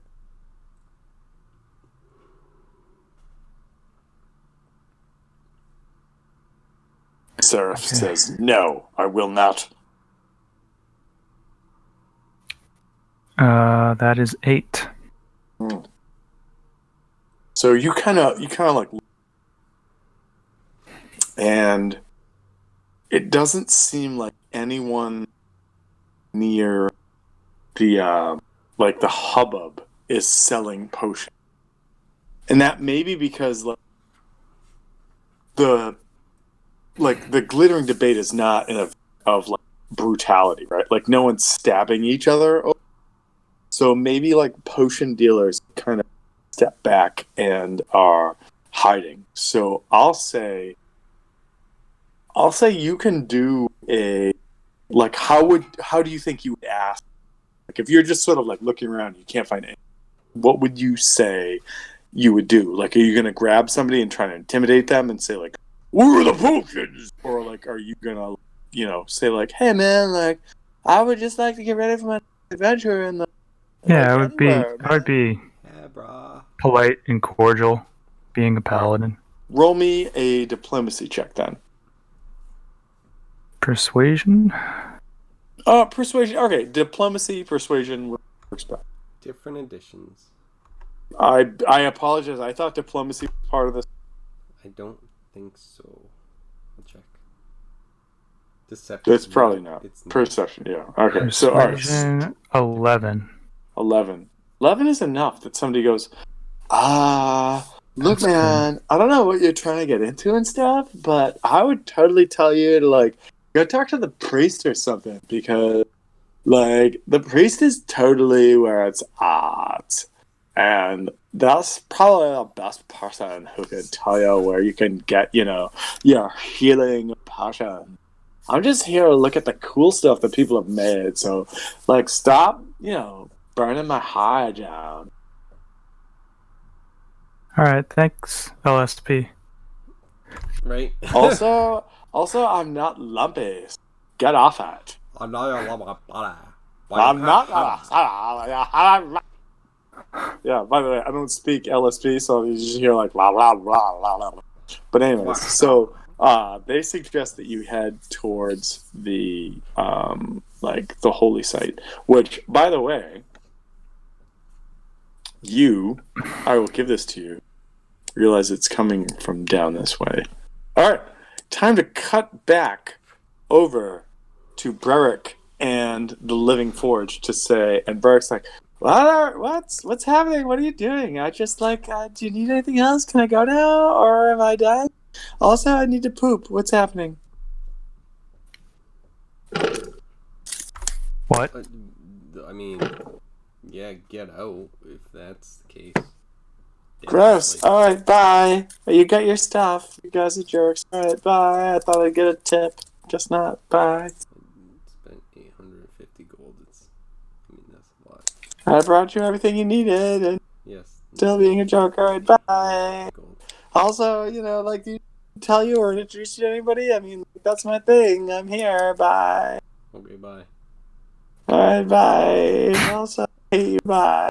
And he walks You out, take and a right long before he time. leaves, he just turns around, and I just imagine that Bremer is ting, ting, ting, and just out of the corner of his eye, he just sees a massive bird, just fuck you, you think I have that? And just all right, takes off. So you're still working on your axe. All right. Seraph, I'm going to give you one more opportunity before we sort of slide into the glittering debate. Is there anything else that you want to take care of or do? No. All good. All good in the hood? All right, cool. So, that being said, the day comes around. Barrett comes back and he's like, I know I was mad and I yelled at you before, but I just wanted to let you know that it's totally time to go and present your stuff. And also, you're probably going to lose, but I'm rooting for you. I'm rooting for you. Very Come on, good. come on. Very good. Yeah, very good. Your butt, whatever. I don't know, your butt. So, you guys get this revealed to you. Oop, should probably reveal all of it. And what is this? He's such a pain in the butt. All right, boom. All right, and there are all these pedestals set up. Now, it would be cool if there was blue ones were better or not, but unfortunately, I thought this map was really cool, so that's why I went with. So deal with it. But there are, for the glittering debate, there are 1, 2, 3, 4, 5, 6. There are 6 items. So you, Reamer, can choose that is either here. No, I'm on the right thing. Here or here, because every other pedestal is claimed. You see dwarves.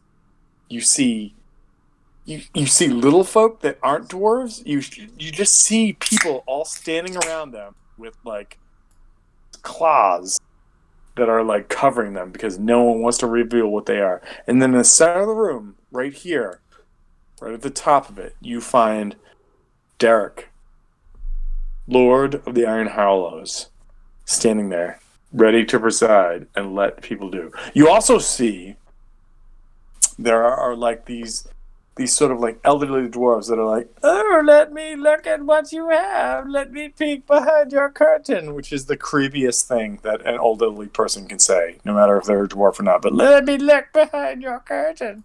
And they're jotting notes, and they're like, oh, this is good and that is bad and bad. And so I'm not going to have you roll it yet because we're not going to deal with it yet because we're going to see what happens. But I need you to pick one of these pedestals and tell me is the one that you put next to, or? Yep. Okay. All right. Cool.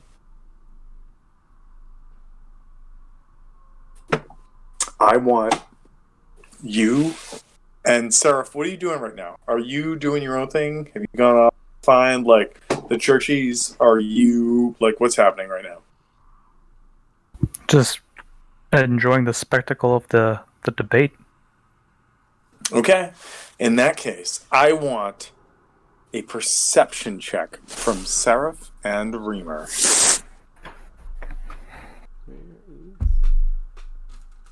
A good roll. 19. 19. All right. Reamer. Yep. Getting them. 82. 27. 27. All right. I'm going to do this. All right. Seraph, you notice the 3 items that are closest. And so you see... Ooh, I got to go back and make sure I can do this. All right. You see... What's going on? Oh. God damn it. So that's stupid.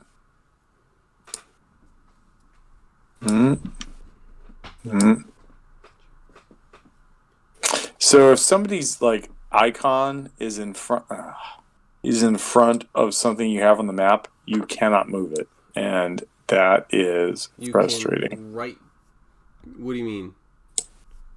So like so like what says Seraph and Reamer, I was trying to move something and it was like, nope, you can't do that. So okay, so boom. Boom. Boom. And then Reamer, because you were that much higher, you see boom. Boom. Boom.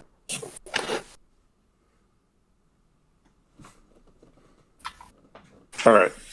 And by the way, what is the thing that I need to do to make them like highlight? Oh, So it like zooms in. You click Yeah, on the zooms. thing and Shift Z. Shift Z. Okay. So, Seraph, you see Whoa! this. No, hold on. Yeah, just the one time.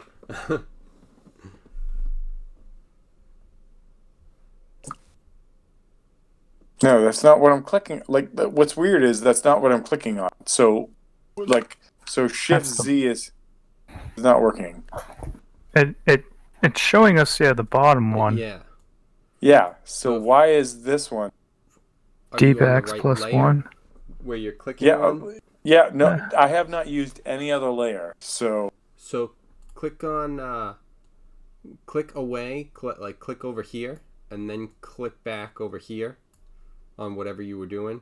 That Yeah. should select it, and then you just have to hit it once because you keep doing it. Like I think by shit. holding it. No, I was holding it. Yeah. Yeah. All right. So, Seraph, you see this thing that says Comb of Diplomacy. And it's got this weird spiral design in it. And it's like made of ivory and has these weird like rivulets poked through it of some sort of like. You also see. Oh.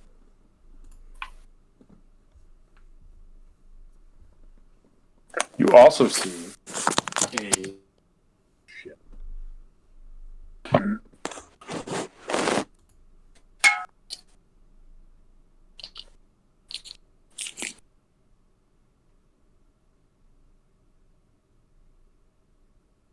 Can you guys hear me?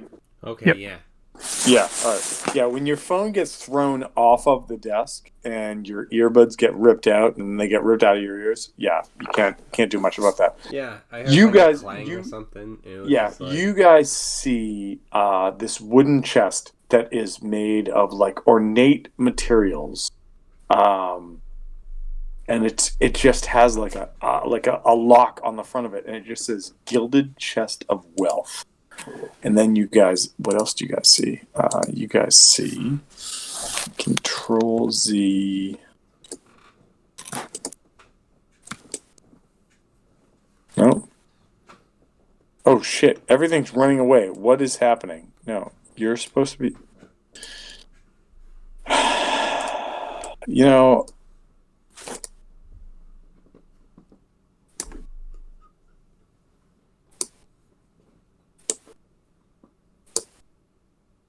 So, anyone want to tell me what happened with this? So, like, Control Z, boom. Oh, that's not what I wanted to do at all. so Control Z is undo. So Okay. the last thing that you just did is not happening now. So when you move that up there and hit All Control right. Z, So, how? it brings What's it back. what's the zoom in again then? To zoom, you can hit. I think it's Alt. Shift Z. No, Shift. Yeah. Yeah. Oh, Shift Z. Okay. Yeah. Comb of Diplomacy. That was the one that Okay. you just had selected. Okay. So this one, Siege Pike. Okay. And then I'm gonna do. No, that. And that. No, not that one. And.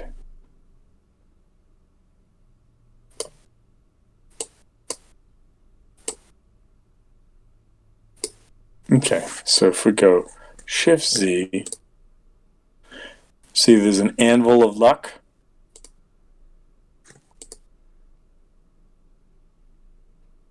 There's an Endless Chalice. And there's a Deep Axe of returning, I should say.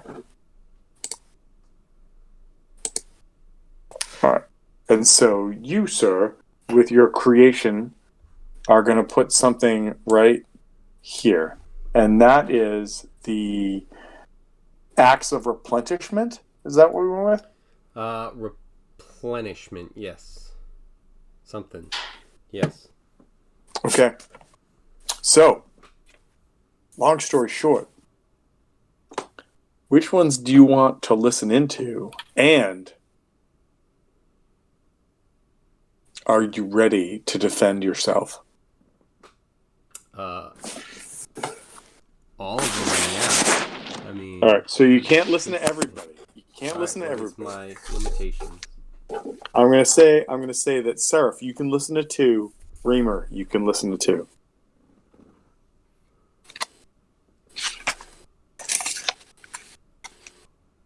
Okay, I have.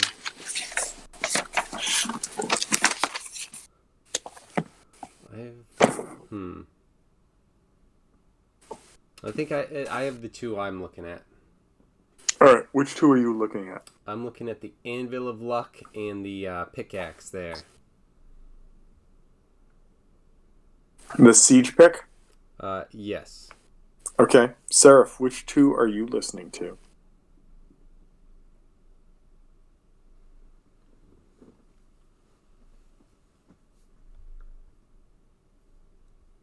TJ, Seraph? You still there? Well, let's see. Where's my phone? I'm having a horrible connection tonight, but Discord says all green. There he is. Hello. Oh, that was from a while ago. Yeah, still Yeah. do not disturb. Sorry. I'm here. I didn't hear anything. All right, so I need you to pick 2 things that you can listen to. And so Kevin has picked the Anvil of Luck and the Siege pick. You need to pick 2 that you can listen to maybe give you like some insight as far as how you can help for your presentation. So you've got the Comb of Diplomacy, the Chest On of Wealth. on my end, I heard pick 2 things that are 2. So you listen to 2 things in the Glittering Debate. Got that one? Yeah, I don't know if you guys noticed. I haven't been as involved. I haven't heard it as much. I've been trying to decipher as much as I can. I don't know if I'm even coming in clearly. No, Yes, you you are. are. You're doing good. I have no idea why it's like one-sided. That's weird. It's happened before. It's happened before. So, long story short, there are 6 items in the Glittering Debate. I mean, including what Reamer has created. And so you can listen in to 2 of them. Right now, the Siege pick and the Anvil of Luck, Reamer is listening into. So, excuse me. You can pick 2 more. And those are the Endless Chalice, the Comb of Diplomacy, the Gilded Chest of Wealth, or the Deep Axe of Returning. I'm gonna go with the Comb of Diplomacy and the Endless Chalice. Okay. All right. Fair enough. All right. I'm going to deal with you first, TJ, just so you know. So Okay. there's this group of like elderly dwarfs, like almost like, like graybeards coming down, twindling down, meets with their belt, rolls around, and comes down. And so they start with the Endless Chalice and they say, "This seems to have made of good material. It seems to have been made with adequate forging, but we see," and they pull in like these jeweler's eyes that are like, the size of telescopes. "We see these tiny cracks in the chalice between the jewels in which you have laid." Shift Z. Wait, Shift Z. It's tiling the map. There we go. Okay, yeah. It's good. Okay, yeah, it was taking a minute, but we see these tiny cracks and these imperfections between the bits of jeweled glass that you have said. However, tell us why we should consider this something for a champion of the Glittering Debate. and I need to figure out who was doing this. Hold on. And this dwarf, who you guys don't know, but this dwarf whose name is Galig's Iron Shields, goes, "This is the endless chalice. Its beauty, sure, you can debate and say there are problems with its craftsmanship. But I tell you this, should you ever host a dignitary that knows not when to stop, this cup will know not either." And he pours he reaches around and grabs like this jug of some sort of liquor and like pours it in. It goes up and he grabs it and he puts it back and he's like and slams it down and goes, "Tell me what you think now." And the glass just goes and fills back up full of the same thing that he just drank. And so, like, the old wizened dwarves that are judging are like, "Whoa, yeah, very nice." All right. What was the other one that you were looking at there, Sir? The comb. Seraph? The comb. All right. Let me do this. Boom. And then if I do, where is it?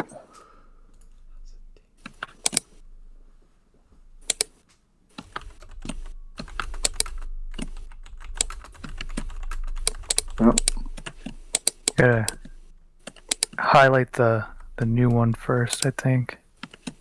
Oh, there we There you go. Nice. All right. And so what I'm going to do is, just to make this... Oh, shit. God damn it. You know what? Nope. I'm not going to do that.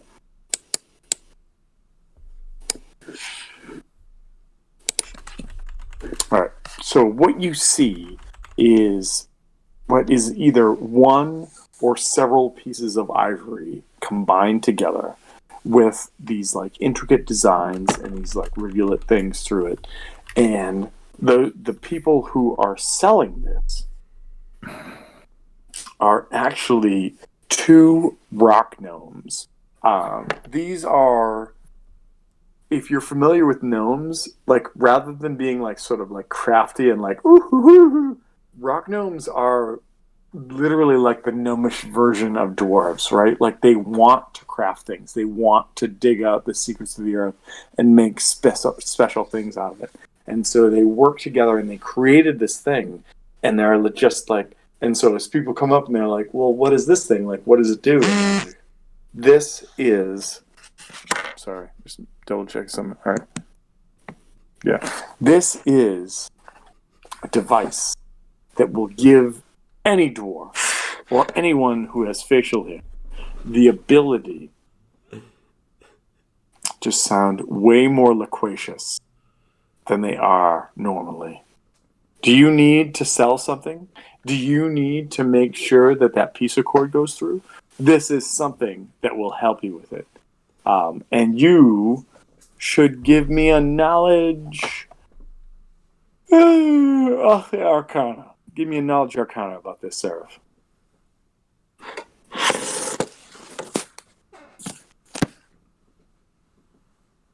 Ooh, 19 total. 19. You realize that there's some sort of there's some sort of magic energy imbued in this device, even though it looks kind of like hackneyed, that would clearly give what they're talking about. It's going to give some sort of like a benefit to like the user or holder if they, run it through their beard or make it like part of their grooming habit. All right. That was that. Was there something else you saw? No. Which is that two? You saw two, correct? Yeah. All right. And then I want to throw out what did I say for Johnny Reamer? Johnny Reamer. What do you see? What are you doing? What's happening? Anvil of Luck and the pickaxe. or whatever. Siege. All right, siege axe. pick. I'm gonna start with a siege pick. I'm gonna go ka-clunk and go this siege pick. Yo, what the fuck? All right. That's awesome. So the siege pick. Hold on, I want to make sure I get this right. Siege pick is the two people that are standing there. There are two people next to this instead of just one, and they look like shitbirds. Okay, they look like people who have been like digging in the dirt to find worms to feed themselves. But as you kind of glance closer at like the sort of like craftsmanship of this, you're like, what the fuck? Like this doesn't look like something that like, simple farmers put together to like, pick out turnips or whatever. This looks like something you would use to like, battle a goddamn city that's got walls. And so as you're thinking this and you're listening and leaning in, the like the wizened old ones, like the judges, come by and they're just like, "Oh, tell us about your pick. I don't understand what's happening." And so it looks and it says, "It looks like you've used the finest materials, but I'm not sure you've blended them particularly well. I see here as I look closer that where the gems meet the metal, they're ready to break. They're not ready at all. And then I look closer and you've used gems to mesh the middle, but I don't think that works." And so these two, they're called pikers, all right? Like, and the pikers are this like troop of dwarves that are just super out there in the sense of not like hippie bullshit, but like out there in the sense of like, I kill my enemies and I eat them. And that's the food I bring home to my family. And if it's a goddamn grick, that's what we eat. And if it's a drow, then we feast and we delight on the fact that happened. These are not like people who are whatever. And they look at the person who's like, "This isn't bonded right, and I don't like that, and this looks bad." And then there's this angry face on the side of it that I don't know what to do with. And the pikers, who are known as Tornis and Brilnera, say, "What is the purpose of a dwarf?" And as they say that, like everybody like around, because there's people milling around, they kind of stop. And it goes, "The purpose of a dwarf is to dig. The purpose of a dwarf is to find the veins that make the finest of all things. The purpose of a dwarf is to break through whatever walls bar them and ensure that they get what's theirs. This here device that you say isn't fancy enough or made to look is good enough. Do you want to see what it does? Do you want to know what it does? Here."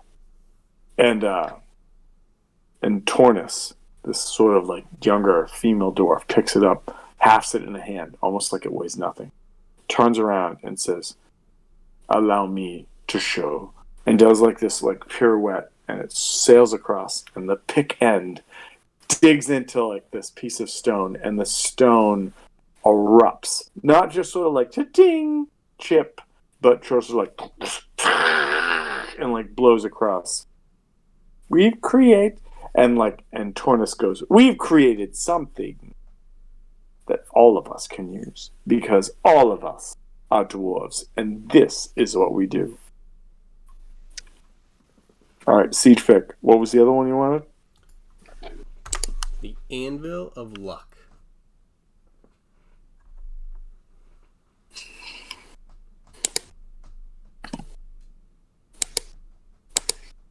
Shift Z? No, Alt Z.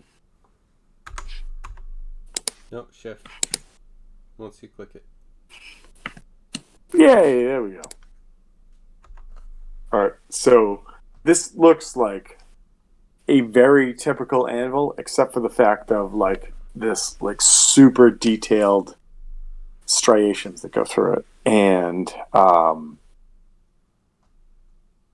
there's the dwarf that's showing it off. Looks like, if you can imagine If you can imagine like Hulk Hogan, but shrunk it down, that's what it is. He's just like, I need to tell you about what I've created for you.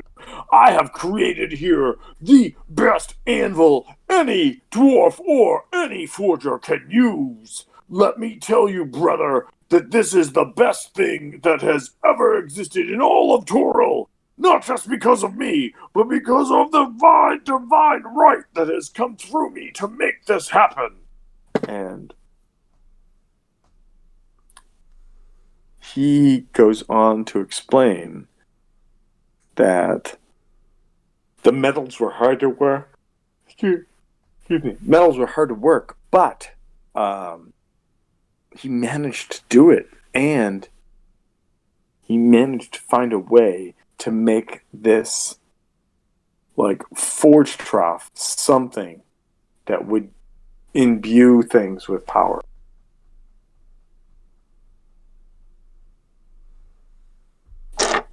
And then it goes to you. What are you doing? I'm thinking I'm gonna be doing the same sort of presentation like I was saying, where it's imagine you are fighting a horde of enemies, be it goblin or orc or drow, and I list things for a while, just like known enemies of dwarves. And I've just got the axe just held over my head in the meantime while I'm listing all of this. And then I just go, and you have been slaying them, and I swing one way and swing the other, and swing down while I'm saying this. It's like, and then after all the slaying, you have become famished. Or, let's say you have been digging down underground and you have become famished. Or you have been making things on the forge and the anvil and you have become famished. And then I have the axe explode out the food that create food and water or whatever it is. First of all, the best thing that's ever happened in this particular game is the phrase explode out the food. So awesome. So, because that makes a ton of food, I believe. So it creates food and then you are able to eat and be replenished for the next slaying or digging or forging. And I slam the axe into the block of wood. Okay. All right. Well, in that case, I would love for somebody to give me a crafting roll for X, Y, and Z. Crafting? Or is this the charisma one, right? Yes. Okay. Yeah. That is what's that end up being? 17. All right. 17 it is. I got some dwarves on my side with that stuff. Using the hot button topic. Some of them soft to it. Wait, hold on. No, I just want to make sure I have all of.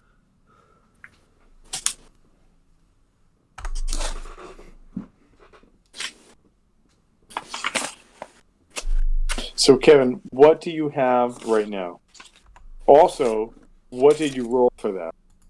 Let's back a step, like one step at a time. So, you rolled charisma presentation, right? Yes. Okay. So, Seraph, I need you to roll a presentation as well. Am I there trying to talk Just up? tell me what the total number is. Okay.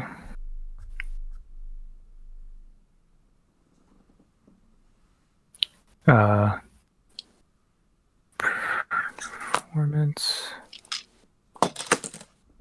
is a 19. Okay.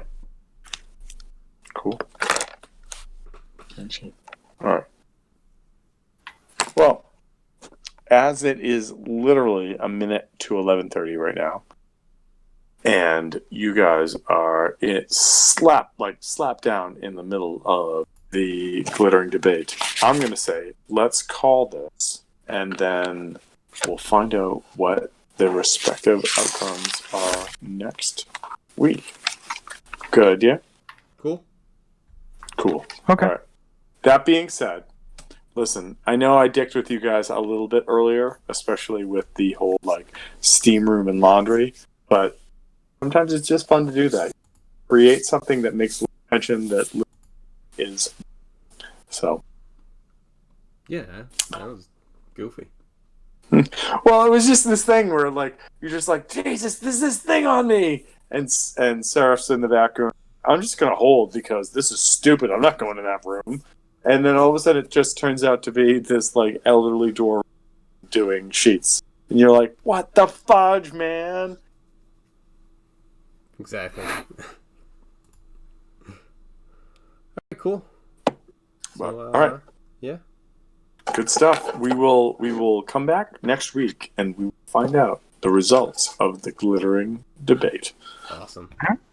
Sounds good. Thanks, man. Hey, dude, no problem. Thanks for playing. We will check in next week. Alright, cool. Thanks. Later, guys. Later.